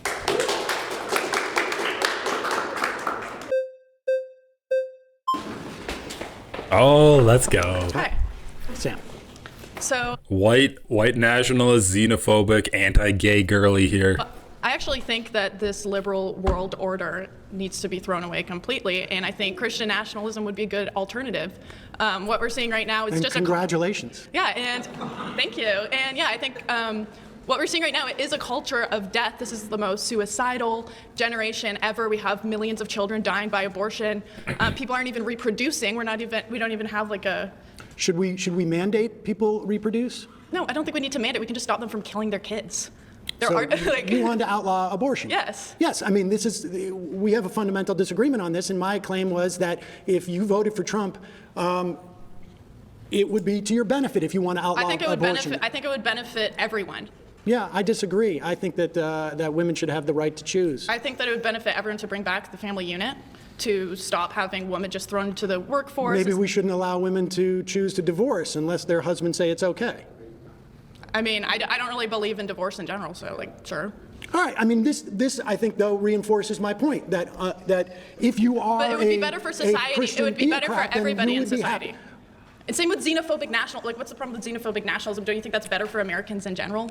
Xenophobic nationalism is better? We should have a coherent culture. Everyone should be a part of the same culture. We should have assimilation. Which, do you get to choose what the culture is? We already have a dominant culture. What is based the dominant on European culture? And Christian values and identity. That is the dominant culture. White Christian. Oh my God, this is like watching a deer take its first steps, like a newborn fawn of a deer, just like plopping out onto the ground and then walking up trembly. It's like, this woman, has she done any public speaking? Her voice is so it's so trembling, and she's just like walking into every post over and over again. It's like a slapstick. Oh, I'm gonna walk into the Christian nationalist rake. I'm gonna walk into the pro-abortion rake, and all of these things are like hitting her in the fucking face. It's like a Looney Tunes cartoon. Sam's like, well, yeah, let's just say that women can't get divorced. Well, I'm against divorce in general. Oh, you think the population's down? Then let's mandate women have kids. Let's make them into baby machines. Well, I don't think we should go that far. I'm actually like pro xenophobia. I'm pro white nationalism. There's this dominant culture. She's never been challenged. She's never been out into the sunlight and had these ideas have any kind of pressure put on them. All of this is like half-baked, formed ideas in her head, just absorbed through watching like right-wing fascist TikToks or YouTube videos. Like, she really reminds me of the type of person that would watch Ben Shapiro's sister. This is so sad. But once again, maybe she's going to rethink some of her things after talking to Sam Seder. I don't know though. This isn't the format for it. In European identity. White. So your argument is that has been the dominant culture. Just to be clear, and we're not letting people assimilate to that. We're saying you should keep your culture, and this is why our culture is so divided. Your argument is that Trump is good for those who want a dominant white European culture. I mean, that is what America is. It's rooted in European identity and Christian values. That's what it has been. Would you really disagree with that? What is it then, if that's not the identity of America? Well, I think the identity of For the America... majority of time, America's been a country. You don't think that's been the identity? Well, actually, no. I think actually the identity of America has been, for better or for worse, a melting pot in that regard. Yeah, maybe since like the 1960s. Even then, even we had this idea of a melting pot literally means assimilation. Bro, we literally, America was founded off of slavery. And even though the white colonizers that came to America, genocided the Native Americans, our culture is still massively informed by contributions from Native Americans. It's just undeniable, dude. But whatever. Yeah, it's all white people. Too. It means melting. It means you're assimilating to the dominant culture. Is that not what melting means? No, it doesn't and now mean instead we're saying there's something wrong with the dominant xenophobia. Culture. No. I mean, look, I got to be honest with you. You and I have a fundamental disagreement. We will never see eye to eye on this. It's a choice. And people, I think what you're expressing, though, is really what the Trump movement at its heart is about. And I think that's problematic. I disagree. I don't think Trump's anywhere close to being a Christian nationalist. That's ridiculous. Trump's basically a Democrat from 15 years ago when it comes to social issues. So you don't think that he's conservative enough for you? Oh, definitely. Nowhere close. No. He's not xenophobic enough for you? No, he's trying to import a bunch of H-1Bs. Are you kidding? Right. Oh, so you want to get them out, too. Yeah. No, I think you're making my argument for me. All right. Well, okay. I'm just saying he's not even in the... Oh my God, dude. That was handled as well as it could have been from Sam there. Saying, I think you're making my argument for me. And then highlighting how this woman and what she represents is emblematic of the Republican Party as a whole. That's a big mask-off moment and a little bit scary too. Okay. My next claim is the GOP will destroy Social Security and health care. Come on, Orange Jacket, bro. You got to try harder than that. So what if Social Security should go away? That's my question to you. Why does Sam make a claim and then everyone that gets up to talk to Sam agrees with the claim every single fucking time? I guess maybe not with the DEI thing because they simply didn't understand what he's saying. But last time, every single person that got up there is no, yeah, I 100% agree with what you're saying. I just think all of those things, all of those groups of people that you say would benefit off of this are correct. Sam's okay, you're not disproving my point. Because Social Security keeps 2/3 of our elderly out of poverty. And not only does it keep our elderly out of poverty, it's essentially a social insurance program that protects you if at the end of your life you don't have enough money to survive. Now, do you know that it's also the albatross around our generation's neck? No, it isn't. Okay, so let me just explain this. Well, you're going to go back to lecturing me about Social Security. Well, we don't that's have. What we're talking.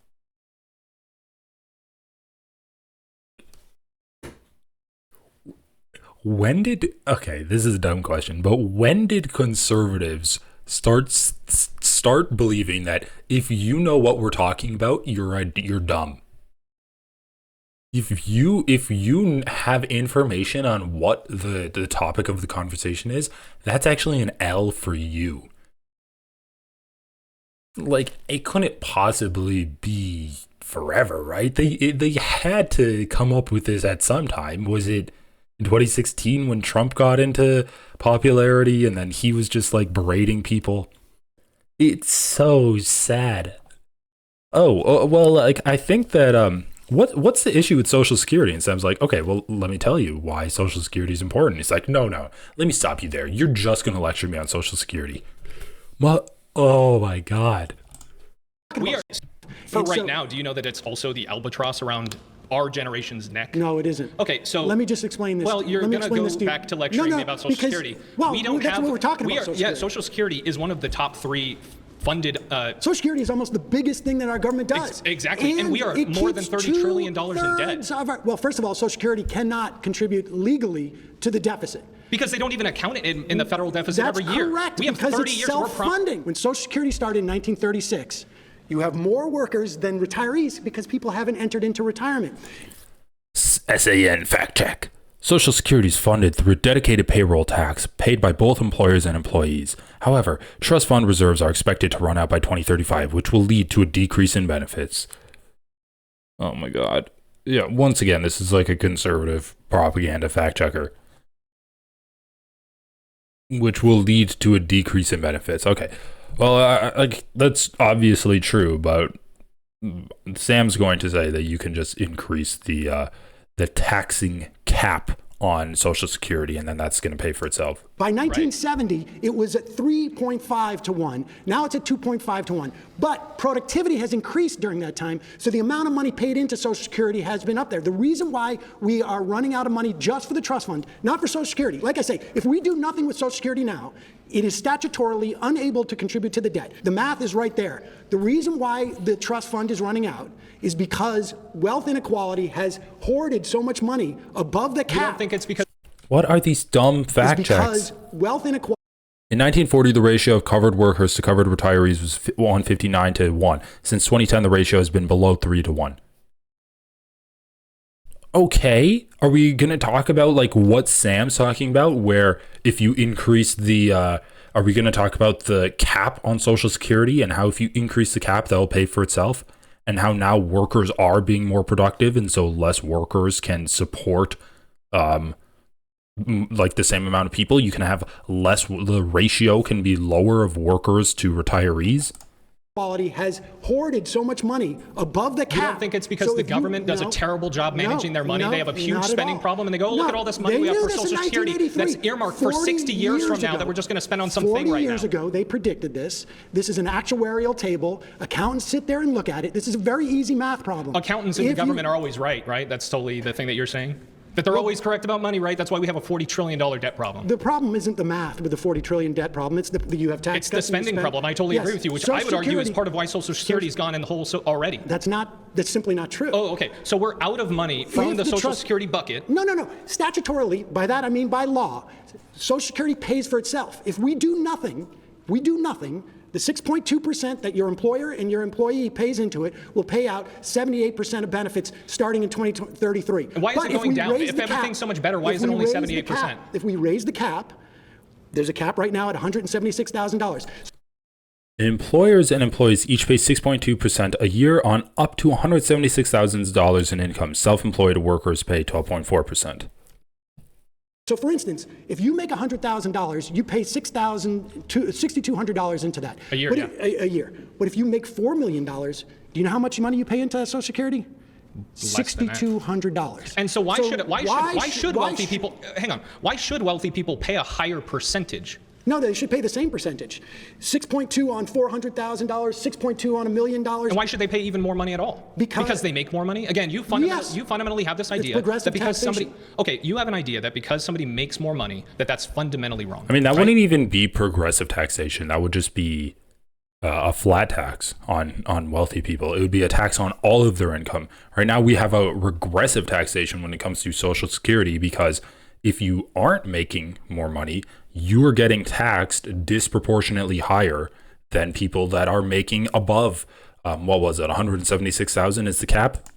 No, I don't think it's fundamentally wrong. I think that they should pay more taxes into it. Now, I do think as a society, we should not allow billionaires. So, for instance, they can pay more taxes generally, but why should they? The highest tax rate was and the greatest expansion of our economy. Hang on, does a country? Billionaire get more money from Social Security if they went to go take it than I would? No, of course not. So why should they pay more? I'll tell you why. Because it is a social. How is that a good own?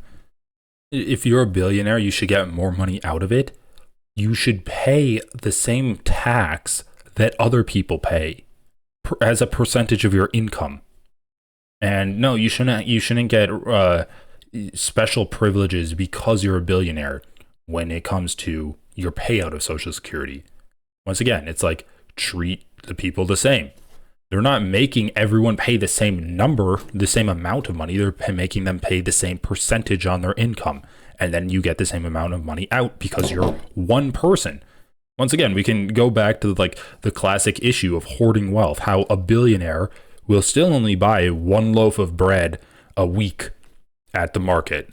And a poor person will also buy one loaf of bread a week at the market. But the billionaire is hoarding all of their money in a bank somewhere or in stock options. And a poor person is trying to spend their money.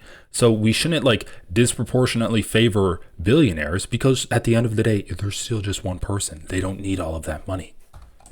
Insurance program that keeps you from being in poverty when you're a senior.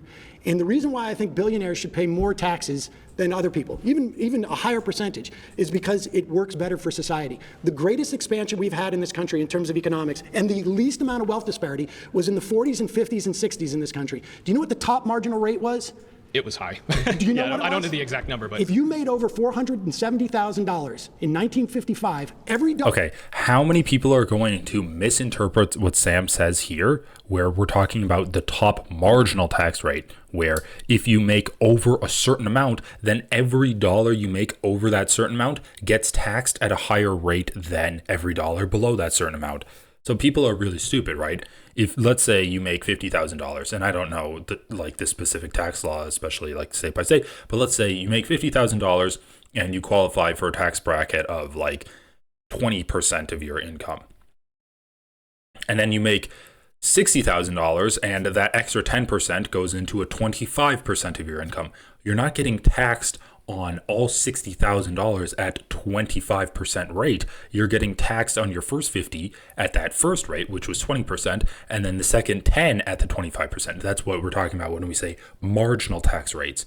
How many people are going to misinterpret what Sam says in this clip and be like, well, if you want someone that makes $3 million to be taxed, have all 3 million be taxed at 90%, you're crazy. No one's going to want to do business in America. Let's see how many people misinterpret what Sam says here.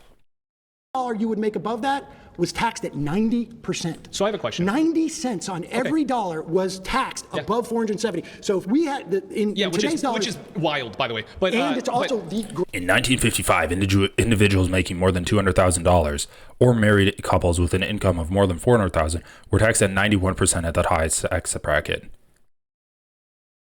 At the highest tax bracket? Okay, Jesus. All right, we need to look this up. 1955 highest tax bracket. This is the Urban Institute. In the past, the federal individual income tax has had many more brackets and much higher rates than it does today. For example, between 1954 and 1963, there were 24 brackets, and the top rate was 91%, with the rates in 19 of the 24 brackets higher than the current top rate of 35%. That's crazy. The current top rate is 35%. All right, abstract. So what were the tax brackets then? So is a lot of tax brackets. So the impact of more tax brackets and higher rates on taxpayers and revenues depends on how much taxable income falls in each of the tax brackets.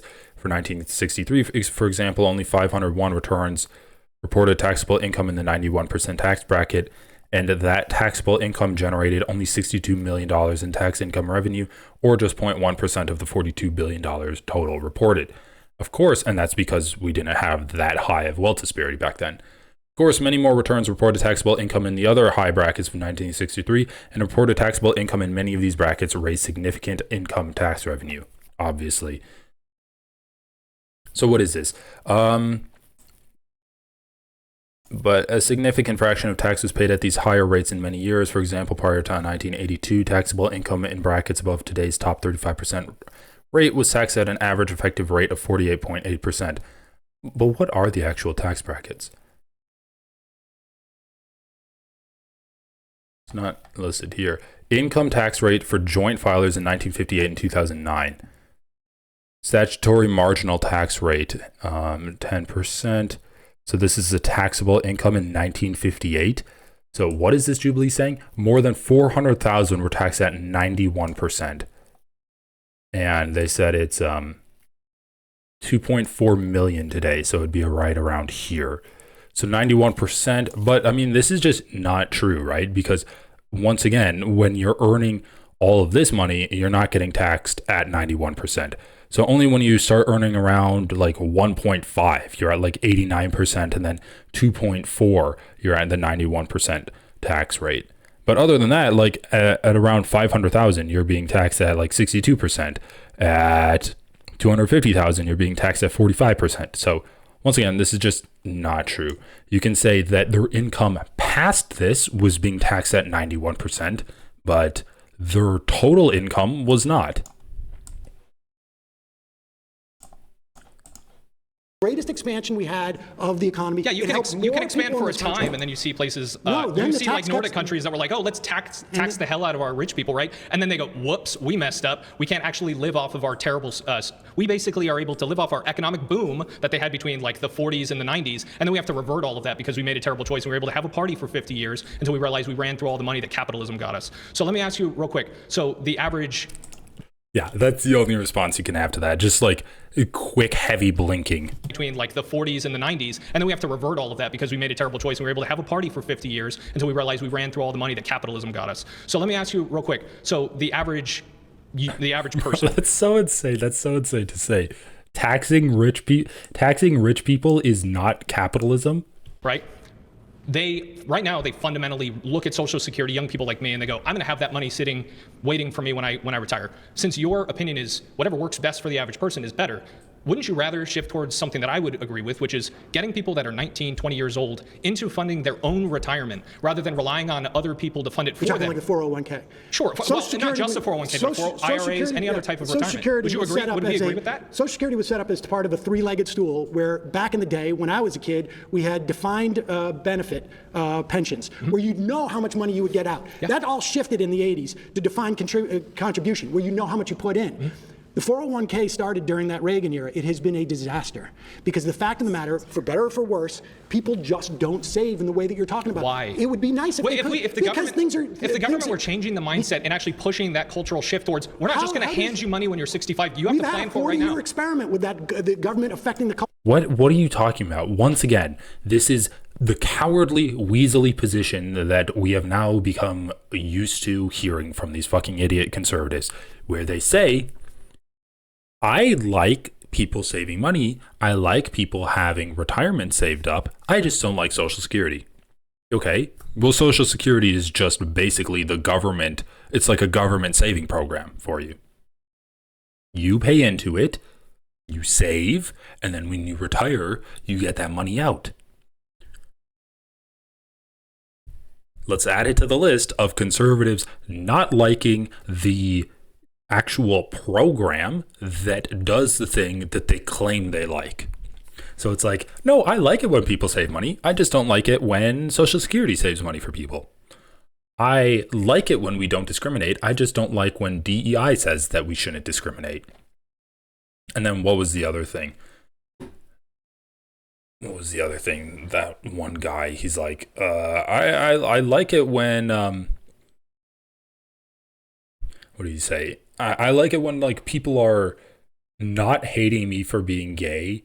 I don't know. I forgot the last example. Cultural mindset, and it failed. We've had a 40-year experiment of everybody. You know what my parents say? Do you know what grandparents say? They go, well, I'm just waiting for my Social Security check to come in, rather than I have $800,000 waiting for me because I thought about it when I was 19 and 20 because I didn't have this grab bag of money waiting for me. You're assuming that young people. I try and tell my kids. So we agree. We should get rid of Social Security and phase it out. Well, no. So we should phase out. How would you listen to this idea? You phase out Social Security to where people who have 5 years left before they retire get 100% of the benefits, and then people like me who have 40 years until we retire, dude, I'm not going to get it. I'm going to get screwed either way. No, you really think I'm going to get Social Security someday? I guarantee you, at the very least, you're going to get 78% of your benefits. That's awesome. I'll get $9,000 a year. That's great. In calling for our government to increase the cap, in fact, get rid of the cap, then your grandkids will get Social Security. I would much rather, and again, maybe we'll just disagree, but I would much rather result to, hey, 20-year-olds, please save for your own retirement, invest for your own retirement, because the government is bad at dealing with money. And what happens don't rely if they on them. What happens if what? What happens if those 20-year-olds don't listen to you? The same thing that happens if a 20-year-old just doesn't go and get a job because I tell them to. They're going to have a problem, but that's not my fault. No, I got news for you. It's not your fault, but there used to be in New York City 30,000 people sleeping on the Bowery. No one in this room was alive before Social Security. We've all lived under this, just like the and it income has tax. Been the most successful government program in the history of our government. Things that are successful don't just start to die out and It's end up in not the dying out. It's the grab bag of money, the massive excess that was there in the early years because of the 42-to-1 benefit. There wasn't a massive excess in 1936. 42-to-1 Dude, is that was a just massive because excess. There weren't that many people who had entered into the Social Security program. And the fact that in 1970 it was 3.5 workers to 1. Now it's 2.5, but productivity has increased it. I've told you why the Social Security Trust Fund is running out. It is because of wealth disparity. Billionaires hiding and hoarding their money above the cutoff line, which is 176,000. That's the cap. If you remove the cap, your grandkids billionaires aren't keeping $2 billion under their mattress. They're investing it back into. They're just putting. Oh my fucking god! That's what he picks up on. That the billionaires aren't literally keeping $2.4 million in cash under the mattress. All right. I like it when people save. I just don't like when they save this way. Putting it into some stock market, or they're just looking around. And what do you think a 401k or an IRA relies upon? It relies on the stock market and things like that. Yeah, a 401k relies on the stock market, and I knew people who were retiring in 2008 when the stock market tanked and they got screwed. Well, that's a whole other problem. I would argue that's largely driven by the government being once again terrible with policy and creating bad economic hazards. Social Security is there regardless of what happens with the stock market. Okay, pause. You've been voted out by the majority. Please return to your seat. This is actually a pretty good episode. It's way better than the Michael Knowles episode. That sucked so bad.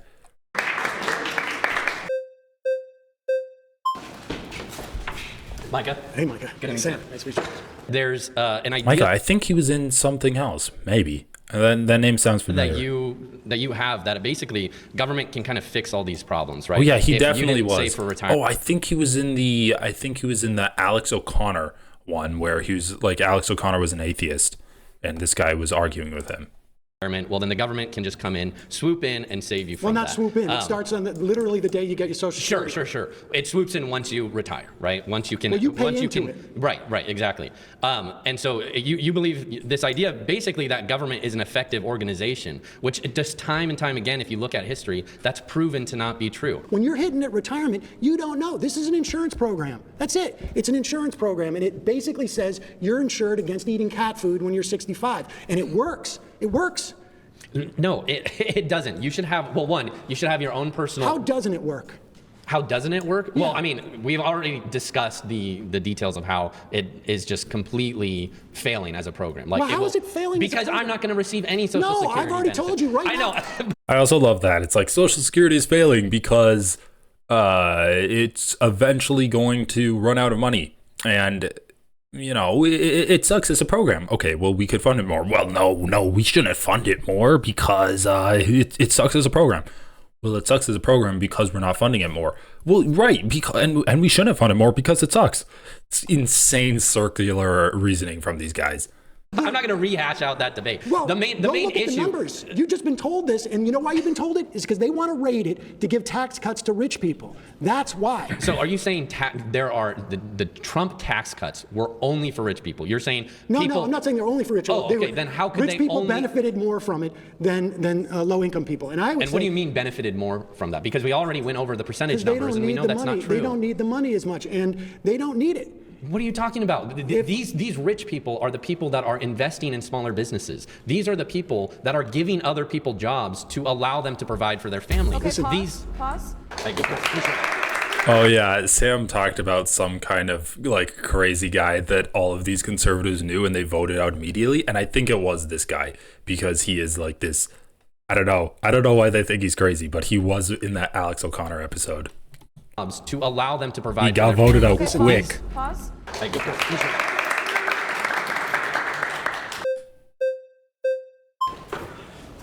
What's up? This is a new guy? Good to be back. Nice to see you. Oh no, he's Yeah, not nice to see you new. too. I want to zoom out a little bit. Okay. So obviously you're pinpointing on Social Security, and there's a reason for that. And healthcare too.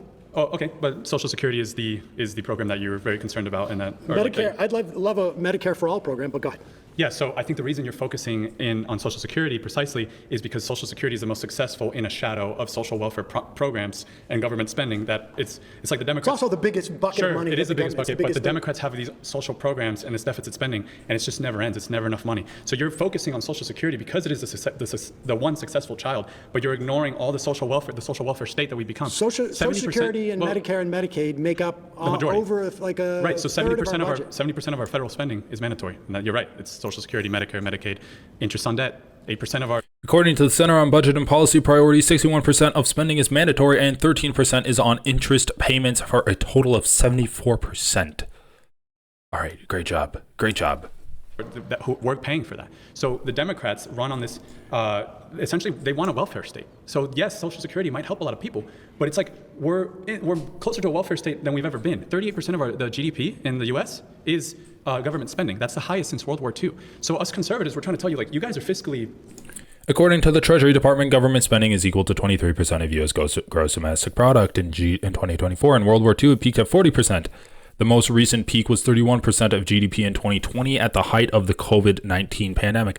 And guess what? That massively reduced the amount of child poverty in this country because we were actually giving money to families that were suffering. So that was a good thing. Really so are you worried irresponsible. about the tax cuts and what that does to the debt and deficit? The tax cuts increased revenue. No. Yes. I want to tell you about Kansas. Okay, tell me about Kansas. Sam Brown. Oh no! Now Sam talks about who is it? Like, is it Leahy? Is that what he's talking about? In 2012, brought in Arthur Laffer. You know the Laffer curve, Laffer. right? That's Laffer curve, yeah. the argument that if you cut taxes, you're going to get more revenue. It And that's exactly what happened. Kansas. No, that's exactly what happened It to TCJ. destroyed Kansas. By 2016, Let's a look at the Republican numbers. legislature raised taxes again. They destroyed their education Reality system. is against you, my friend. Look up Kansas. The In numbers. fact, Sorry, what did this say? Kansas enacted tax and spending cuts in 2012 and 2013. Brownback argued that this fiscal potion would generate an explosion of economic growth, but overall growth and job creation in Kansas underperformed both the national economy and neighboring states. All right.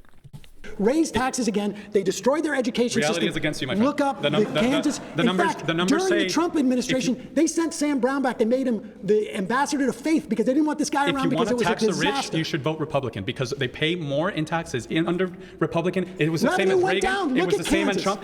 Look at at the Kansas. U.S. Look at the Look U.S. at We Kansas. have the numbers It for was this. the perfect Obama's experiment. best year, It destroyed federal income Kansas. revenue is pales in comparison to Trump's worst year. Do you get what I'm saying? Does more taxes necessarily equate to more revenue? Yes. No, that's where you're wrong. So if you look at TCJA, and I'll say the numbers again, the top 1% paid more into the system. GDP grew, wages grew 3% year over year under TCJA.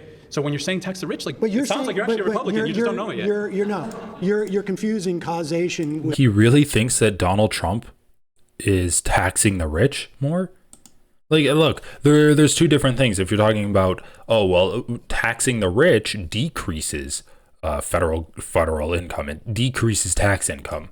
That's one argument. But then he goes on to say that if you want to tax the rich, you should vote Republican, which is crazy. I mean, Trump's main legislative achievement in his first term was a tax cut to the rich.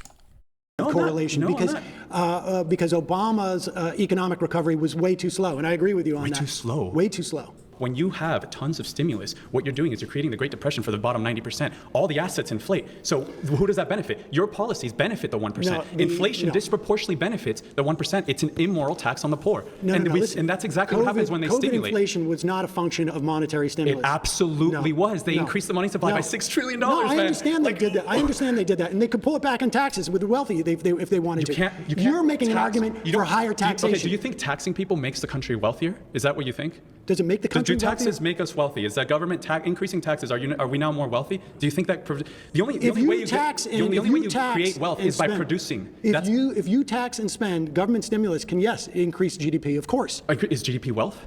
Is GDP wealth? If we import 10 million immigrants and our GDP goes up, are we now wealthier? If the housing costs more, if CPI goes up because there's more people. No, I understand. Inflation is under control, and we haven't pulled that money off the table. Right, but I'm just saying that inflation is back down because we had a problem. The welfare state makes us all logistics. poorer.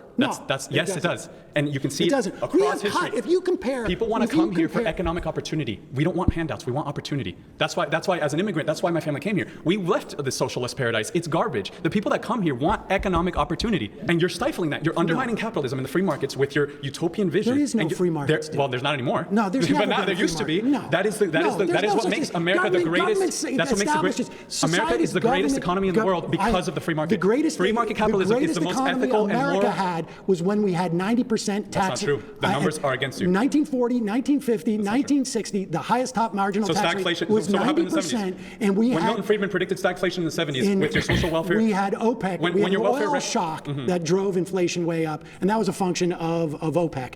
But But in the 1940s, 1950s, and 1960s, highest top marginal tax rate was 90%. We had wealth inequality shrink. We had something called the Great Compression, and more people enjoyed World War II industrial revolution. We were producing more than every other country. It's because we were producing more than every other country. That's what creates wealth. And we production. were doing that with a 90% tax rate on the wealthiest individuals. When 90%. When Reagan came in and brought it down, the top 1% paid more. Can you believe that? No. Do you know that federal income tax? Wait. You know federal income tax? It was when it was established. You're talking about the Laffer curve, and I'm telling you to go look at here's my last claim. When federal income tax.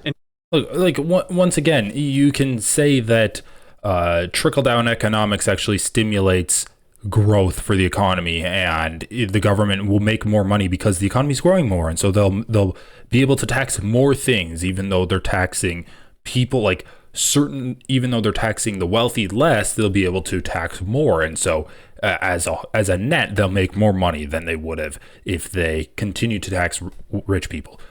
But that's not what this guy's saying. He's saying that rich people paid more in total. Maybe it's because they're doing so many more businesses, so they're paying more total. But that's just simply not true. They're paying a lesser percentage. That's definitionally what trickle-down economics is and what Reagan did. 1913, when it was established, was only targeted at the people making 100,000 and over. Now, we don't even know, most people don't even know that. It's just a base tax. Why? Because the projections that they had of taxing the rich didn't work out like they thought. Because it doesn't work out. There's a ton of loopholes. The rich are smart. Rich people are smart. So focus on producing. Our top marginal rate still produced an effective tax rate that is double what it is today. 50% effective tax rate. Does not create more wealth. Yes. More taxes Well, I don't know what you mean by wealth. I mean, wealth is very simple. It's production of goods and services. That's what wealth is. That's what creates wealth. Money. People think money is wealth. Money buys wealth. Creates less wealth inequality, and then you have wealth that is shared by more people, rather than being in the hands of a plutocracy or a plutonomy. And then you get stuff like an oligarchy. We've seen what happens when you punish your top producers over and over again. They leave. They stop producing. The government, capital flight's a myth. No, it isn't. You cripple the economy. Guess what happens next? Wait. When did this happen in the country? When we had a 90% tax rate. It happens in every socialist country. This is the socialist playbook. They come in and they're like, guys. This is not a socialist country, and I'm not calling for socialism to have higher tax rates. It is more socialist than ever before. No, we have more social welfare spending. No. GDP. I'll say it again. 38% of government spending of GDP is government. Unions are down. What's the peak amount of unionization in this country? Was it in the Industrial Revolution? Peak unionization in USA. In the United States, union membership peaked in 1979 with 21 million members. The percentage of union-affiliated workers peaked in 1954 at 35%. 1954 at 35%. And the total number of union members peaked in 1979 at an estimated 21 million. So yeah, we are way down. And what's unionization in USA right now? Unionization in USA. In 2024, 9.9% of workers in the US were union members, down from 20% in 1983. I mean, saying that this is a socialist state right now is fucking crazy. 9.9% compared to 21% in 1973 and 35% of total workers in 1954. Spending. In 2024, the U.S. government spending was estimated to be 38% of the GDP. However, welfare only accounts for about 7% of government spending. Dude, these are so useless. Give us some context. Give us some perspective. Is this down? Is this up? Is this peak government spending? Is this a low government spending on welfare? And we know that in 2020, the government actually helped eliminate child poverty with their COVID stimulus check initiatives. And that was a big help. That was a big increase in the welfare state, according to this person, but people really needed it, and they were able to do a lot with the money and actually reduce child poverty by a lot. We have more social welfare programs, and look at what happens. But how come we have all these programs and the black community is still living in poverty? What programs are you talking about that are geared towards the black community? We during in 2021, what do you mean, what programs? we expended. Hold on, in 2021. What do you mean? What program? How much money is enough? When is it enough? You have the richest country in the world We offered $300. The way you guys think is just insane to me. Like, let me just finish this. All right, go in 2021, we extended the child tax credit, which is basically a payment, $300 per social welfare. Yes. We cut child poverty in 1 year by 45%. By 45%, but because no Republican would join the Democrats, and Kristen Sinema and Joe Manchin voted against this provision in Build Back. I'm talking 2021. From 2021 to 2022, we cut child poverty in this country by 45%. Look it up. I feel like when I look at it, I guarantee you, I will give you my phone number. You call me, and if I was wrong, all right, we'll call. I'll do it off camera. And you will see that we cut child poverty in a year by 45%. I'll look into your claim. All right, guys. We'll talk after. My next claim is Trump's policy. So what? If that did decrease child poverty, then the guy would just totally be in favor of the welfare state that he was railing against this entire time? Like, it's just a ridiculous thing on its face for this guy to be against welfare when it works and Social Security works. It keeps our seniors out of poverty, and it's a saving program for people. Make the rich richer and the working class poorer. Hello, sir. Hey, Hunter Howard. Nice to meet you. Nice to meet you. Okay, so do you mind if I ask what policies in specific are you referencing to? Tax cuts for the rich. I think his idea of tariffs on countries and the way that he's talking about will make people poorer. I think all of the work that they're doing in terms of attacking the government agencies will make people poorer because when you get agencies that are supposed to protect us from corporate interests, they will externalize their costs, those corporations, instead of actually assuming themselves. So their profits are made on the backs of all of us, whether it's our health, our protection from consumer rights, worker rights. His anti-union policies will make us poorer. So real quick, I'm going to touch on one of the things that you said. Now, there was a lot to unpack there, but there's a lot of policies. We'll start at the very beginning. You talked about taxes. Let's talk about, in his first term, the Tax Cut and Jobs Act of 2017. There are a couple things in that specific policy that actually do benefit the middle class and the lower class more than the top 1%. So you mentioned taxes, right? But in that, from the IRS data that came out, the middle class and lower class got affected. I think they ended up saving like 3 to 4% on their taxes, on their tax cuts, whereas the billionaires only save 2%. So if we're talking an actual dollar amount, sure, the billionaires save more, but they also make a lot more, right? Also, the billionaires don't really care about an extra grand or two. In that specific policy, the child... Yes, they do. What do you mean they don't care about an extra grand or two? If they didn't care about an extra $1,000, then they wouldn't be billionaires. Okay. Americans making 50 to 100K saw their average federal tax liability drop by 13% from 2017 to 2018, while Americans making more than $1 million saw a 6% drop. Americans making 50 to 100K saw their average... Okay. Tax credit doubled from $1,000 per household to $2,000. No billionaire cares about an extra grand in their pocket, but I can guarantee you the working class does. So how would you rebuttal that? I would say in terms of the taxes themselves, well, the policies that Trump wants to pursue this time are to expand those taxes for wealthy folks.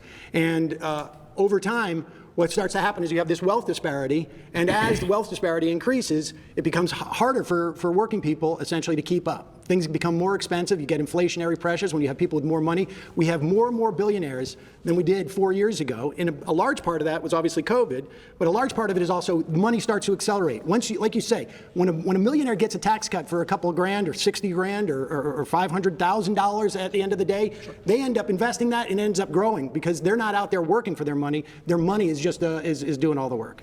Okay, so yeah, I mean, I think we can agree with you on that when it comes to, billionaires and millionaires and there being a wealth gap in our country, right? I don't think Republicans or liberals would disagree on that, but I mean, I'm just looking at the Wikipedia right now of Trump's tax cuts that he did.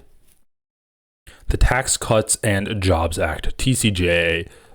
Most notably, changes introduced by the bill went into effect on January 1st, 2018 and did not affect 2017 taxes.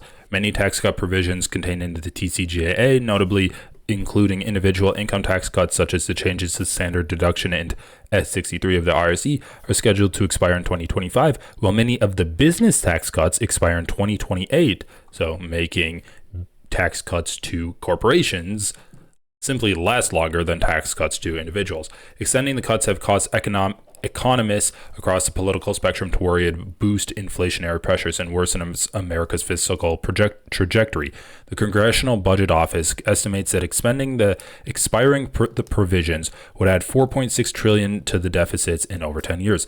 Studies show the TCJA increased the federal debt as well as after-tax incomes disproportionately for the most affluent.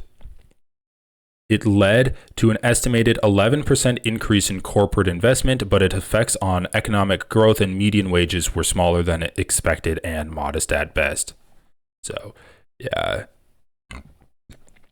definitely not great. So dropped 39 to 37% for 500,000 and up, 35% for 30 to 35%, dropped 1% for $157,000 to $200,000 tax bracket, 4% for 93,000 to 195, dropped 2% for 38 to 93, and 3%. So it's like dropped 3% for 9,000 to 38,000, then 2%, or so 3% for 9,000 to 38,000, another 3% for 38,000 to 93,000.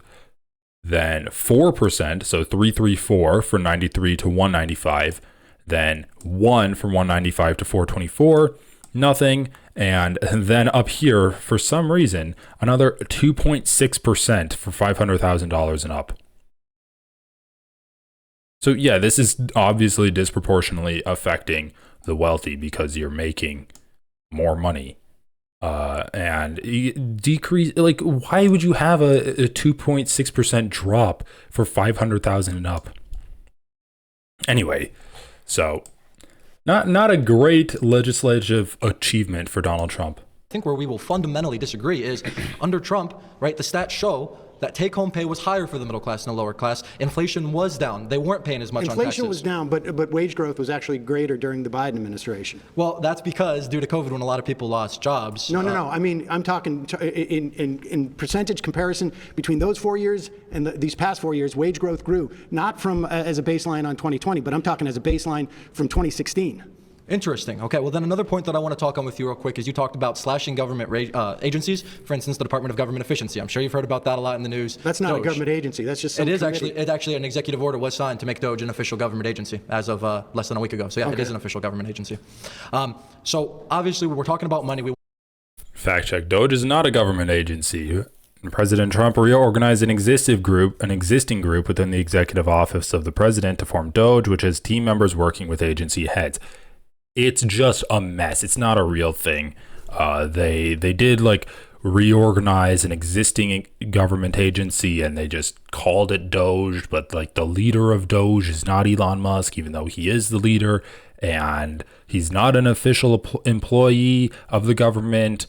It's just a complete mess. DOJ is just a figment of Republicans' imagination, and it's just basically Elon Musk and these interns that he has doing whatever they want. Want people to be able to afford a house, want them to be able to afford to raise a family, right? As a young man myself, I want to be able to grow up in America and be able to afford food one day, right? I mean, I can't now, but continue that. And at the way things are going, it's unsustainable for people on the left, people on the right, people in the middle. So we have to come to a common ground on how to fix that.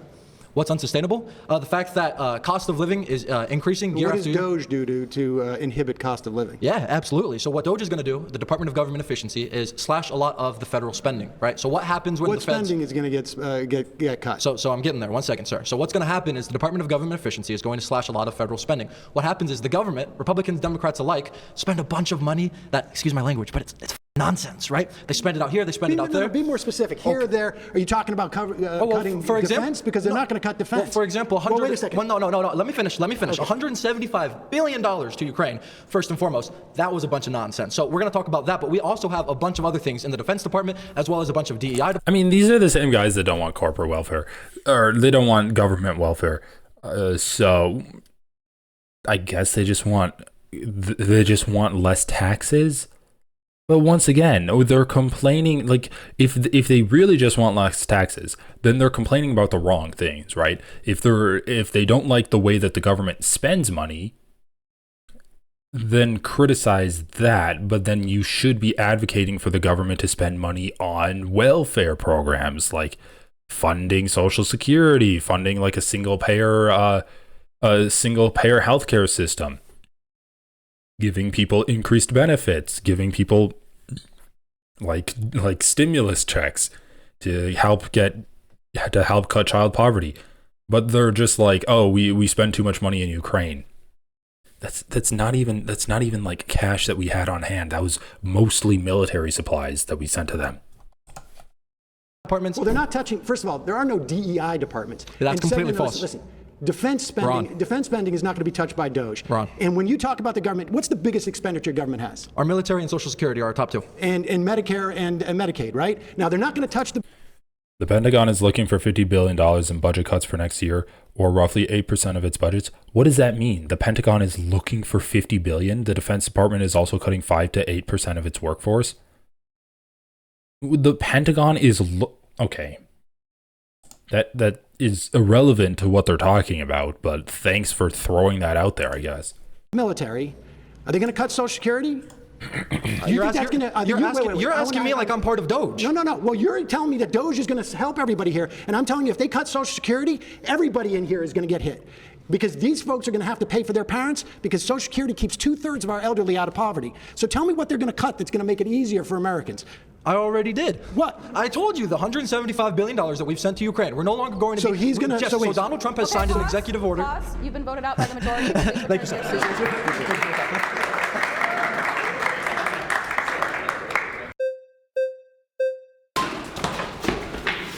Holy crap. Okay, so this guy again? Oh my God. Why did we see a higher increase in the top 1% paying as part of federal income revenue under TCJA? Why did we see a higher increase in the... So under TCJA, it was passed 2017, it was effective 2018. 2018 and onward, we actually saw the top 1% pay more. They had more of the federal income tax burden. They paid 45% as opposed to Obama. During Obama's tax plan, they only paid about 40 to 42% of the federal Because they got more money. Right, okay, so they got more money. They got richer. But why are they paying, and why did they get richer? So this goes on inflation that... I mean, that's my... What is he talking about? I mean, we have the tax brackets right here. Single filers in 2018, under the TCJA, they paid 37%. And for 500,000 and up, married filing, 37% for 600,000 up. There's 39.6%.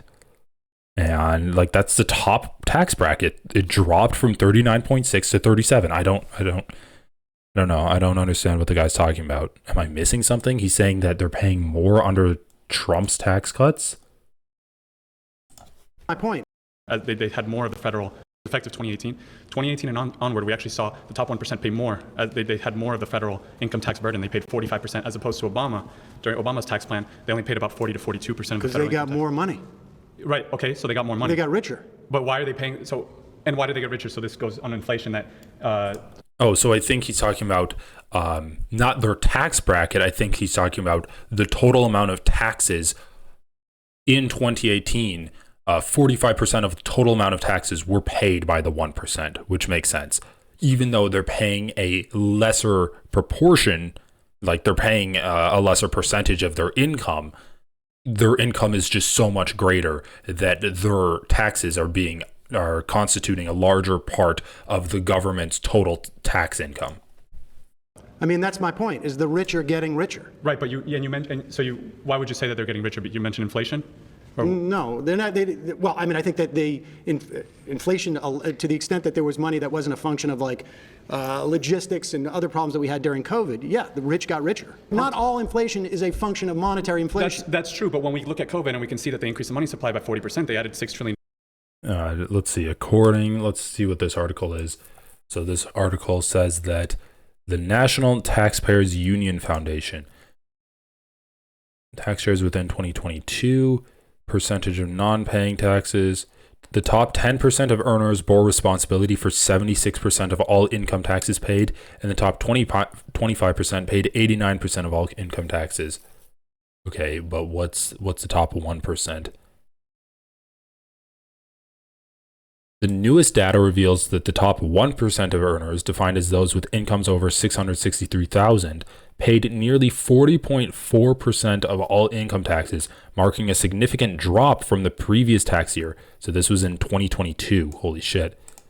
So this is a significant drop as the economy improved in the wake of the pandemic and economic shutdown. This was a drop of 5 points, 12% lower than in 2021, when the top 1% paid nearly 46% of all income taxes. Similar to prior years of data, the amount of taxes paid by this percentile is nearly twice as much as its share of adjusted gross income, underscoring the progressive nature of the tax. Well, yeah. It's not that progressive of a tax. Dollars.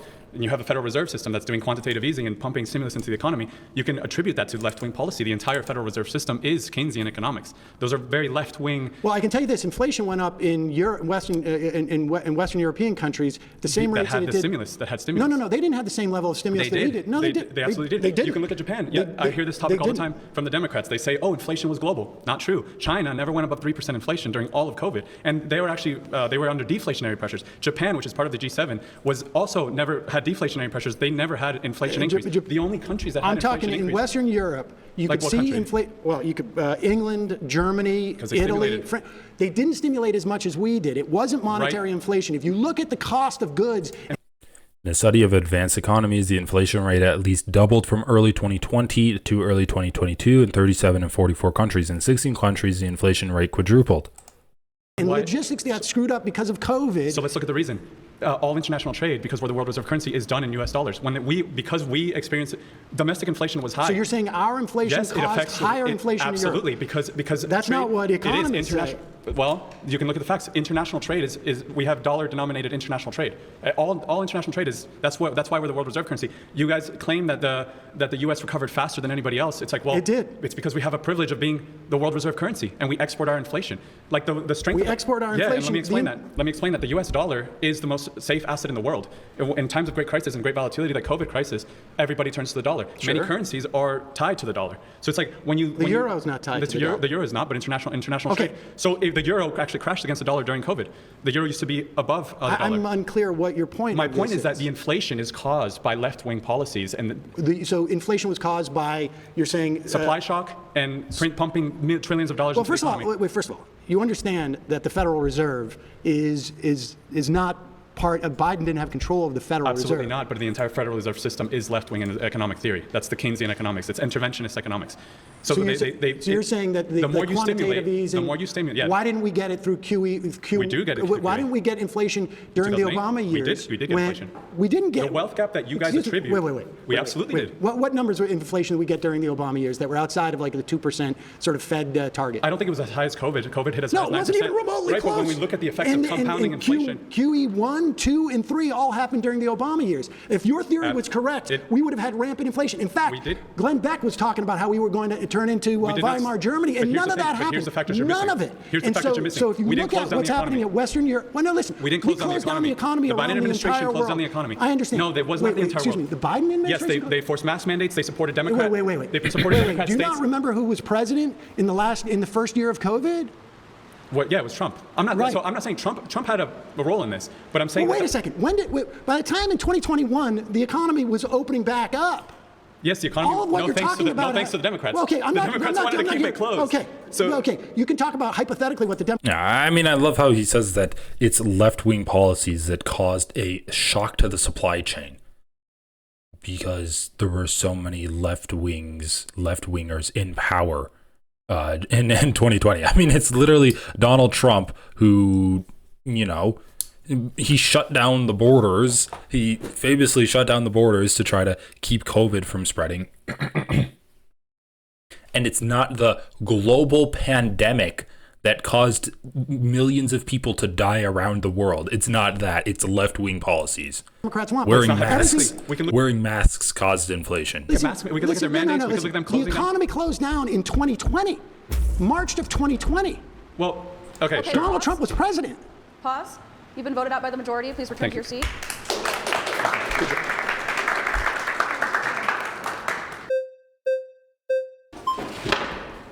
How's it going, sir? Good. How you doing? Sam. Good to meet you. Nice to meet you. When you're talking about inflation in 2021. Oh, this is one of those white nationalists, white Christian nationalists too. I think he raised his hand saying he would hate crime gay people if they were gay in public. Janet Yellen said it would be transitory, and then again in 2022 she said it would be transitory, and it turned out to not be transitory. And then one major thing happened in 2022. I think we all know what that was. That was the war in Ukraine. And I believe, and I can explain, that the war in Ukraine was explicitly caused by Joe Biden's bad foreign policy, and that shot inflation up from, like, there was already pretty bad inflation in early 2022 and late 2021, but it shot it up from the low kind of margins in like 3 or 4% all the way to 9% in 2022. Yeah, because it's Joe Biden's policies. It's not the fact that Ukraine is a massive exporter of wheat, and also there's a disruption to natural gas flowing out of Russia, and it's a war. It's that Joe Biden gave military assistance to Ukraine, and that caused inflation. July at the peak. Inflation is now down around 2%, around where in between 2.5. Yeah, and 6, where they're looking to get it, and we have really close to record unemployment that we've had over the past 4 years. But how does this have to do with Trump's policies not making the richer richer and the rest of us poor? Okay, so what I was just explaining with I was going to get into oil prices. So oil prices skyrocketed in 2022 because in 2021, when Biden got into office, he shut down our Keystone pipeline, shut down all new oil and gas leases in America. Then he took the sanctions off. We are producing right now more oil in this country than we ever have in. I mean, man, I'm right now. I'm just reading through this Al Jazeera article. They do great articles when it comes to timelines. Like Al Jazeera is on point. It's just so interesting. This is an article of Trump's actions for COVID. The coronavirus is very much under control in the USA. We are in contact with everyone in all relevant countries. CDC and World Health have been working hard and very smart. Stock market starting to look good, very good to me, or starting to look very good to me. So then, on March 4th, House passes $8.3 billion emergency bill. Trump deflects criticism. March 11th, Trump bans travel from Europe, promises free treatment. March 13th, national emergency. March 17th, Trump asks workforce to stay home, says he's always known it was a pandemic. March 13th, it's totally unnecessary, Trump said. This will pass. 4 days later, Trump asks everyone to work at home if possible, postpone unnecessary travel, and limit social gatherings to no more than 10 people. That same day, Trump states he has always known this is a pandemic. I felt it was a pandemic long before it was called a pandemic. 4 days prior, it's totally unnecessary, Trump said. This will pass. Anyway, it's so funny. So it's like literally trying to get people to stay home, and then Republicans have just blocked this out of their mind like their uncle touching them when they were a kid. Just completely repressed the memory of it. The history of any country everywhere. Yeah, I know. On top of the fact that Biden is credited by oil traders, and this isn't something that I, am terribly excited about. What did he just do on the East Coast? Apparently, what Biden did during the past 4 years is he used the strategic oil reserve to drive down oil prices and essentially broke and it's filled back up. And he filled it back up, and he broke the negotiating power and the price setting power by oil countries across the world. Really, I mean, oil traders hail him for doing this, and frankly, I don't think it's that impressive. But let's talk about what Trump's policies are. We only have a little bit of time left, but I was getting to that. So oil prices, in 2021, Biden took all the sanctions off of the pipeline in Russia, and then the pipeline in Russia ran straight through Ukraine originally, and he knew that if he invaded Ukraine, Ukraine would destroy the pipeline, and his economic success would be destroyed in Russia. And then when the sanctions. Time for some schizo posting in real life from the Russian invasion of Ukraine truther. Biden or Putin? Putin knew that would occur in Russia if the sanctions were taken off of that pipeline. And Biden took all the sanctions off of Nord Stream 2 in Russia, like the second week he was in office. And then a year later, Putin invades Ukraine. Sanctions happen all over the world, and inflation rises within 6 months all the way up to 9%. Trump is going to do great things with oil and let us drill, and what that actually does for the economy. Like I say, we are producing more oil in this country than any country in the history of the world. What executive order did Biden just sign to have to do with offshore drilling in the East Coast? He stopped it. Yeah, really dumb idea. We're about to begin a new. So you want to go beyond even the record-breaking? What the fuck? Sam's like, we're producing too much oil. Like if we really opened up every single access point to oil, these oil corporations would go bankrupt. It'd be too much supply and the prices would drop to nothing. It's like the oil corporations inside of America don't want to open up the oil drilling, and we haven't done that.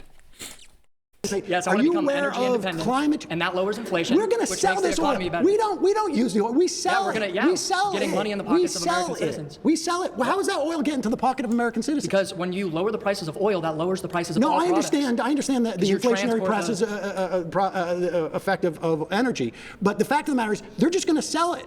Yeah, They're we're not gonna going to be- sell it. yeah, so we're gonna you be- want to produce even more oil than we are Right, now. yes. And you don't think climate change is going to impact? You don't believe in climate change? Well, that's a whole nother discussion, but no. Well, I mean, it's sort of the same discussion. Yeah, no, I believe that climate change is, well, there's obviously an element of climate change that is partially true, but lowering or Which raising, part of it? Raising the man-made raising temperatures by There's an element of climate change that's partially true. What? It's literally just climate change. Is the climate changing or is it not changing? 1 to 2 degrees Celsius in the next 150 years isn't necessarily a detriment to society. Human beings. You don't think so? No, human beings are very good at innovation, and we can build seawalls, and we can create carbon What kind of technology. seawall are you going to build for Miami? What are you going to do about There's when a we bunch of don't research when we on get? it. I'm talking about the economy right now, which if we get back on topic. All right, guys. Sorry, time's up. I'll let you Yeah, go no problem. longer.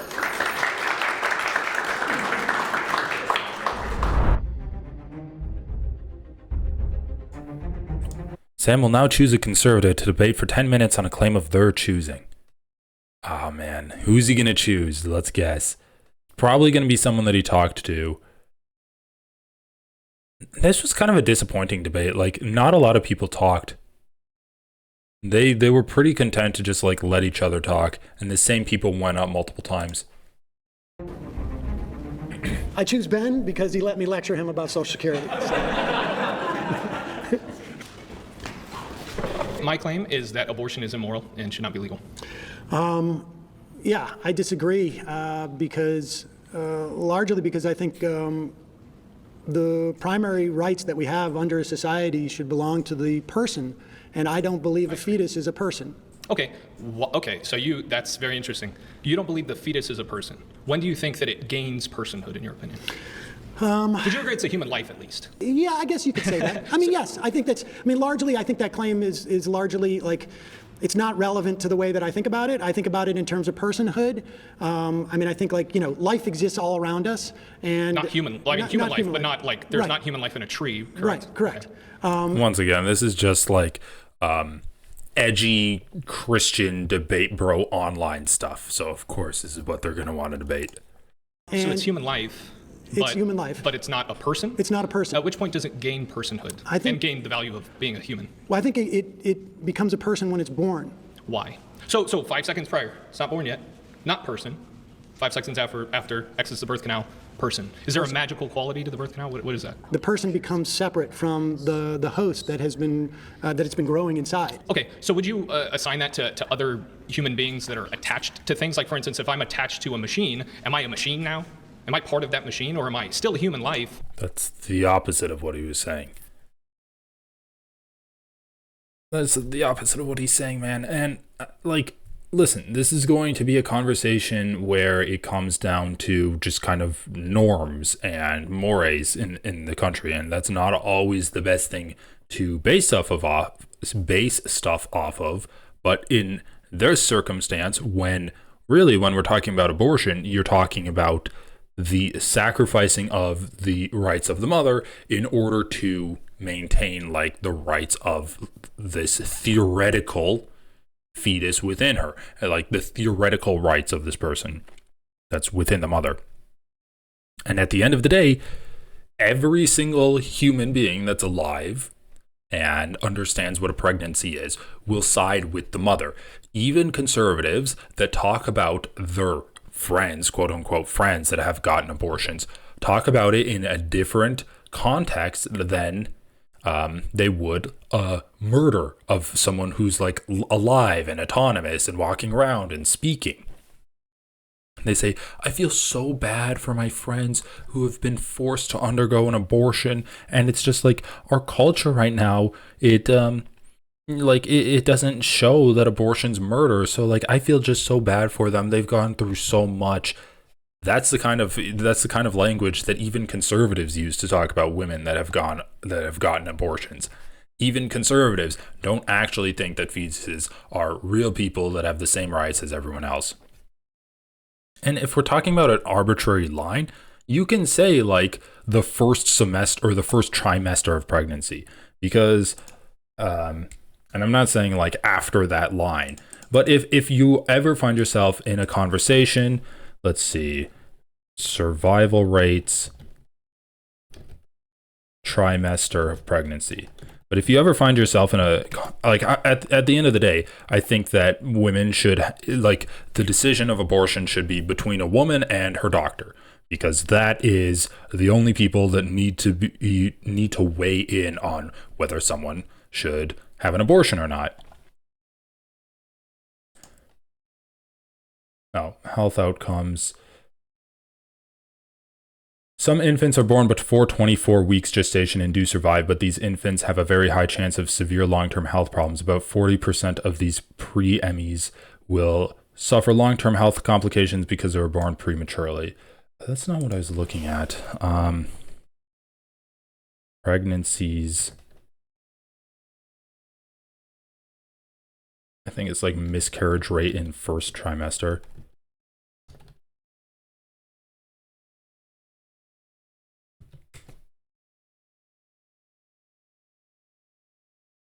Early pregnancy loss is common, occurring in 10% of all clinically recognized pregnancies. Approximately 80% of all cases of pregnancy loss occur within the first trimester. Early pregnancy loss, miscarriage rates by week, risks, and statistics.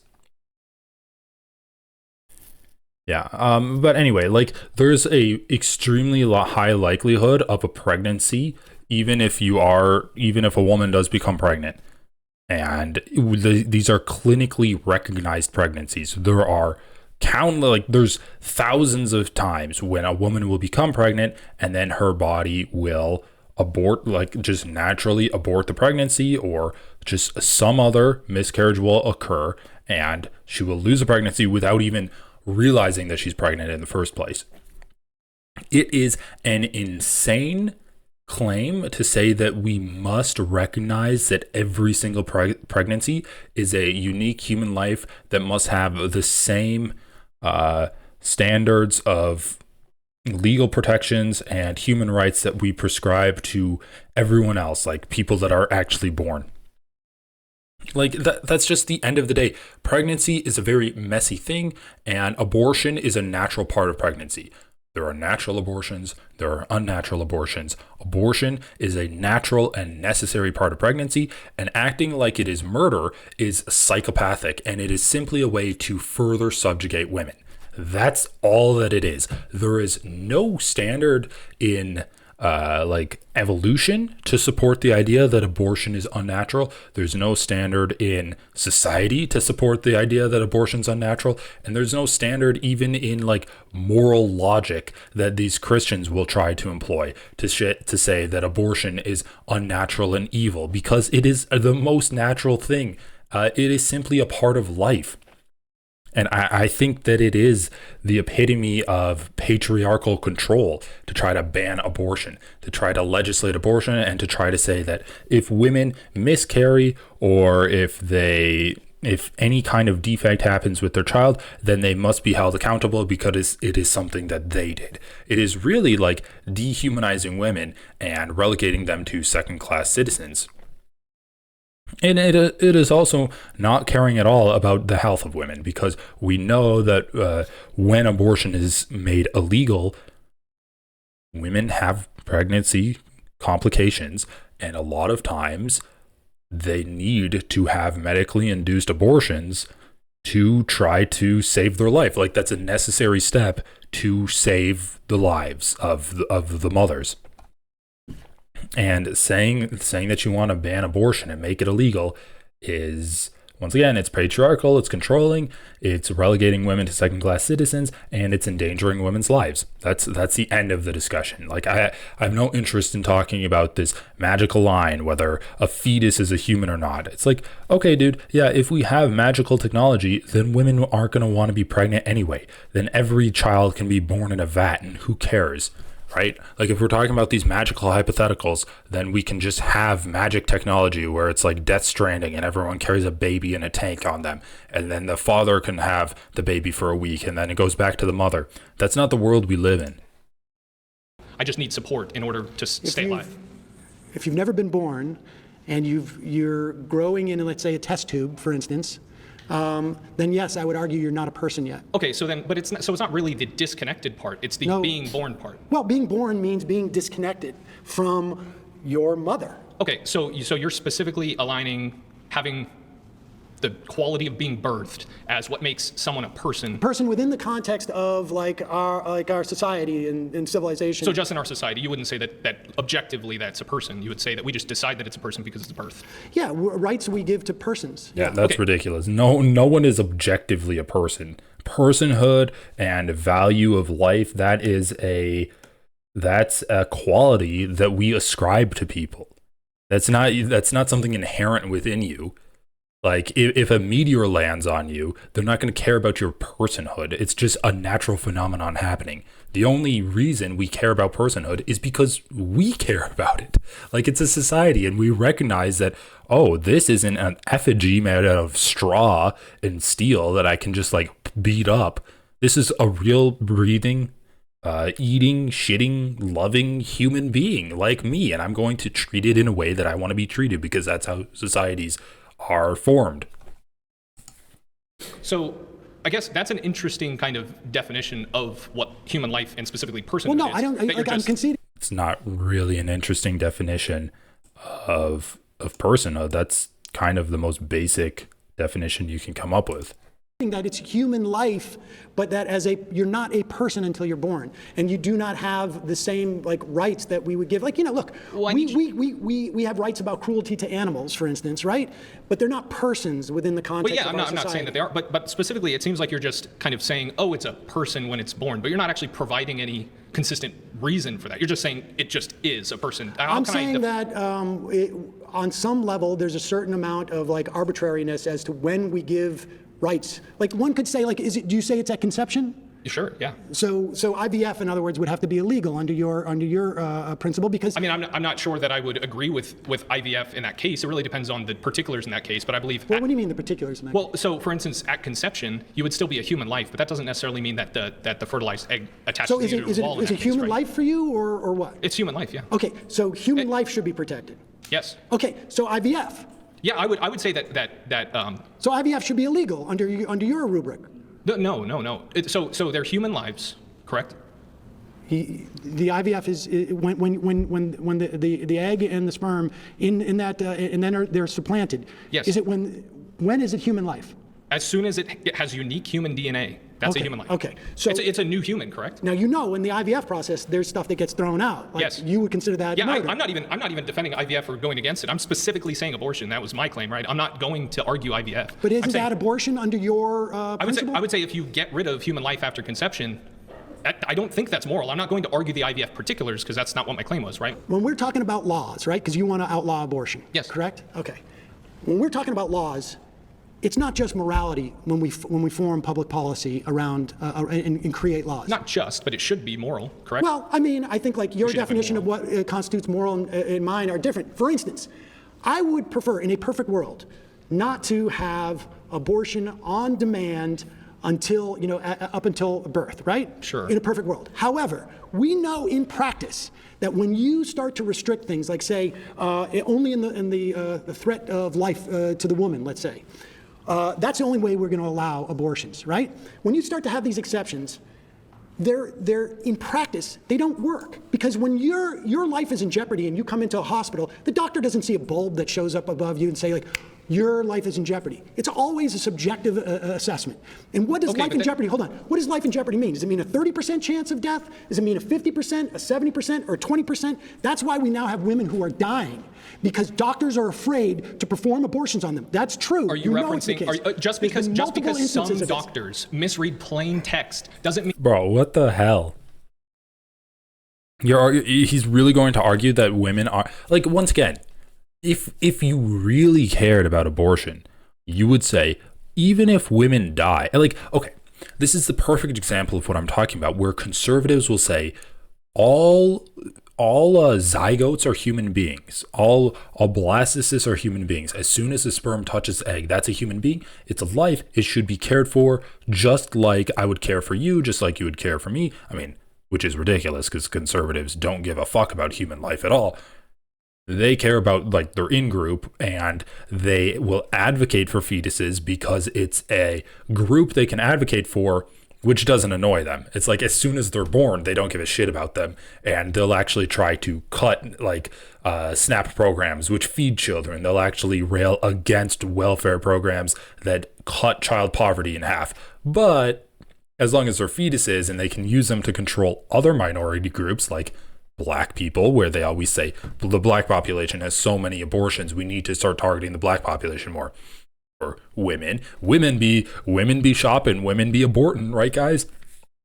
They'll target them. Anyway, I'm digressing. This is exactly what I was talking about. He says if he really believed that fetuses were human beings and he wanted to advocate for them and he wanted to give them the same rights as any other person, then he wouldn't be making the exception that, oh, well, like women aren't dying. Like he wouldn't be arguing against the idea that banning abortion causes women to die. But he is. If he really thought that zygotes had the same rights as human beings, he'd be like, yes, of course, if we ban abortion, women are going to die. However, I do think that by banning abortion, we can save more human lives by having those pregnancies come to term, and like those fetuses will develop into babies and will save their lives. We will save more human lives than will be lost through the mother dying. Right? If he was really consistent, he'd say, yes, some will die. Some pregnant women will die, but that's a sacrifice I'm willing to make because at the end of the day, banning abortion would bring more good than it does harm because we're saving more lives than we're losing. But he can't deal with that because he doesn't actually think that fetuses are real human beings, and he's not willing to make that calculation. So what he has to do is say, well, the doctors are misreading the laws, or in these circumstances, the woman wouldn't actually die, or like stuff like that, or say that they didn't have adequate health care. He's not willing to stand on his principles, so he has to retreat to what he actually believes, which is that fetuses are less than humans, or fetuses are less than fully fledged humans, and he has to defend the idea that these laws he's advocating for aren't killing fully fledged humans. Like he's just lying about his positions, and he's getting caught in it.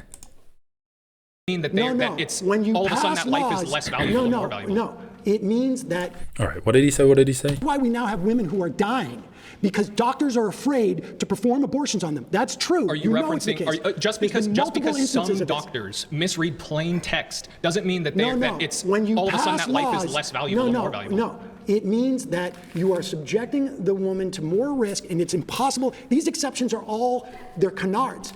No, Christian. When you oppose a law, it is not just about morality, it's in practice. Sure, in practice, I understand that. You cannot do this without sacrificing women's lives because of your morality. What about the unborn children, though? Because let's go back to your born thing. Unborn children so let's are say not persons, you have a 9-month... and the mother has more rights, in my mind, than the unborn child. Yeah, that's a claim that you can make. But so a 9-month birthed child, or just 9 months and just now born, it's a newborn baby. A 5-month could be emergency C-section and could be birthed, right?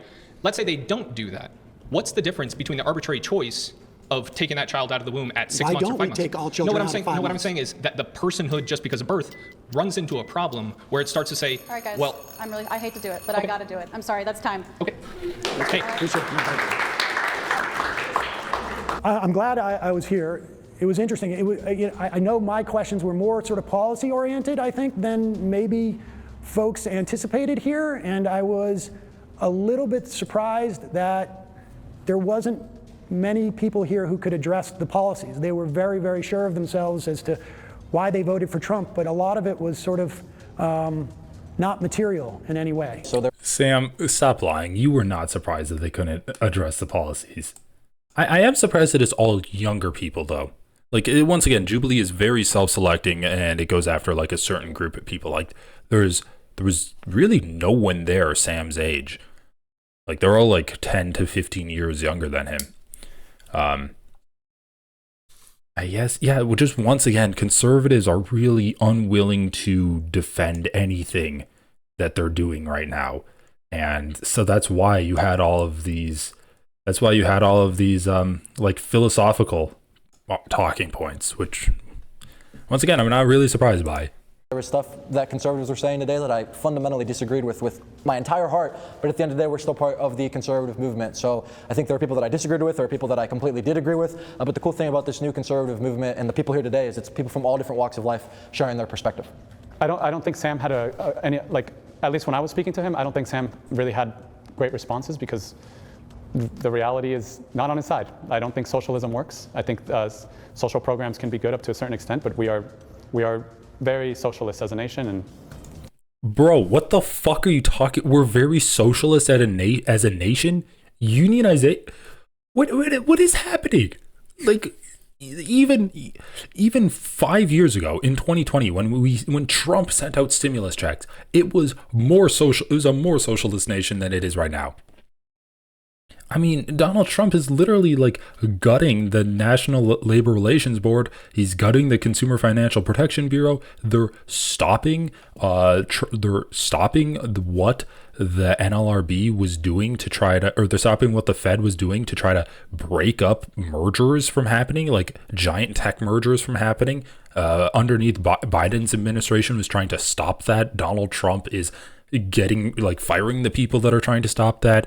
It's a fucking insane that this guy has the gall to not only say something wrong, but then say that Sam, who said the opposite, doesn't have the facts on his side. What are you talking about, bro? What are you talking about?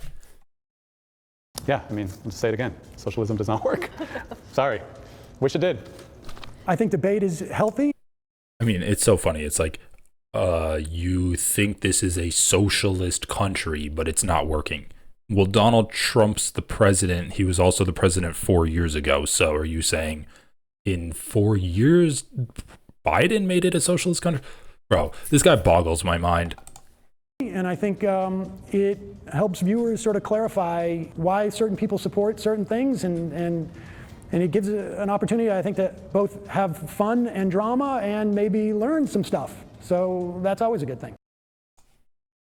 Yep, that is always a good thing. Anyway, that was good. That was good. I mean, the fact checking is ridiculous, but I really do appreciate Sam going on to a show like this. He is a phenomenal debater. He knows what he's talking about, and he can deal with absolute bullshit because he's been doing that for years on his show. So more stuff like this, please. Less stuff like Michael Knowles. Well, it's just crazy. This was insane. Anyway, guys, thanks for watching. Hope you enjoyed. Hopefully this video doesn't get taken down for copyright. I tried to interject a lot. Had the whole art thing going on, so maybe that would help. But anyway, guys, I'll talk to you later. See ya.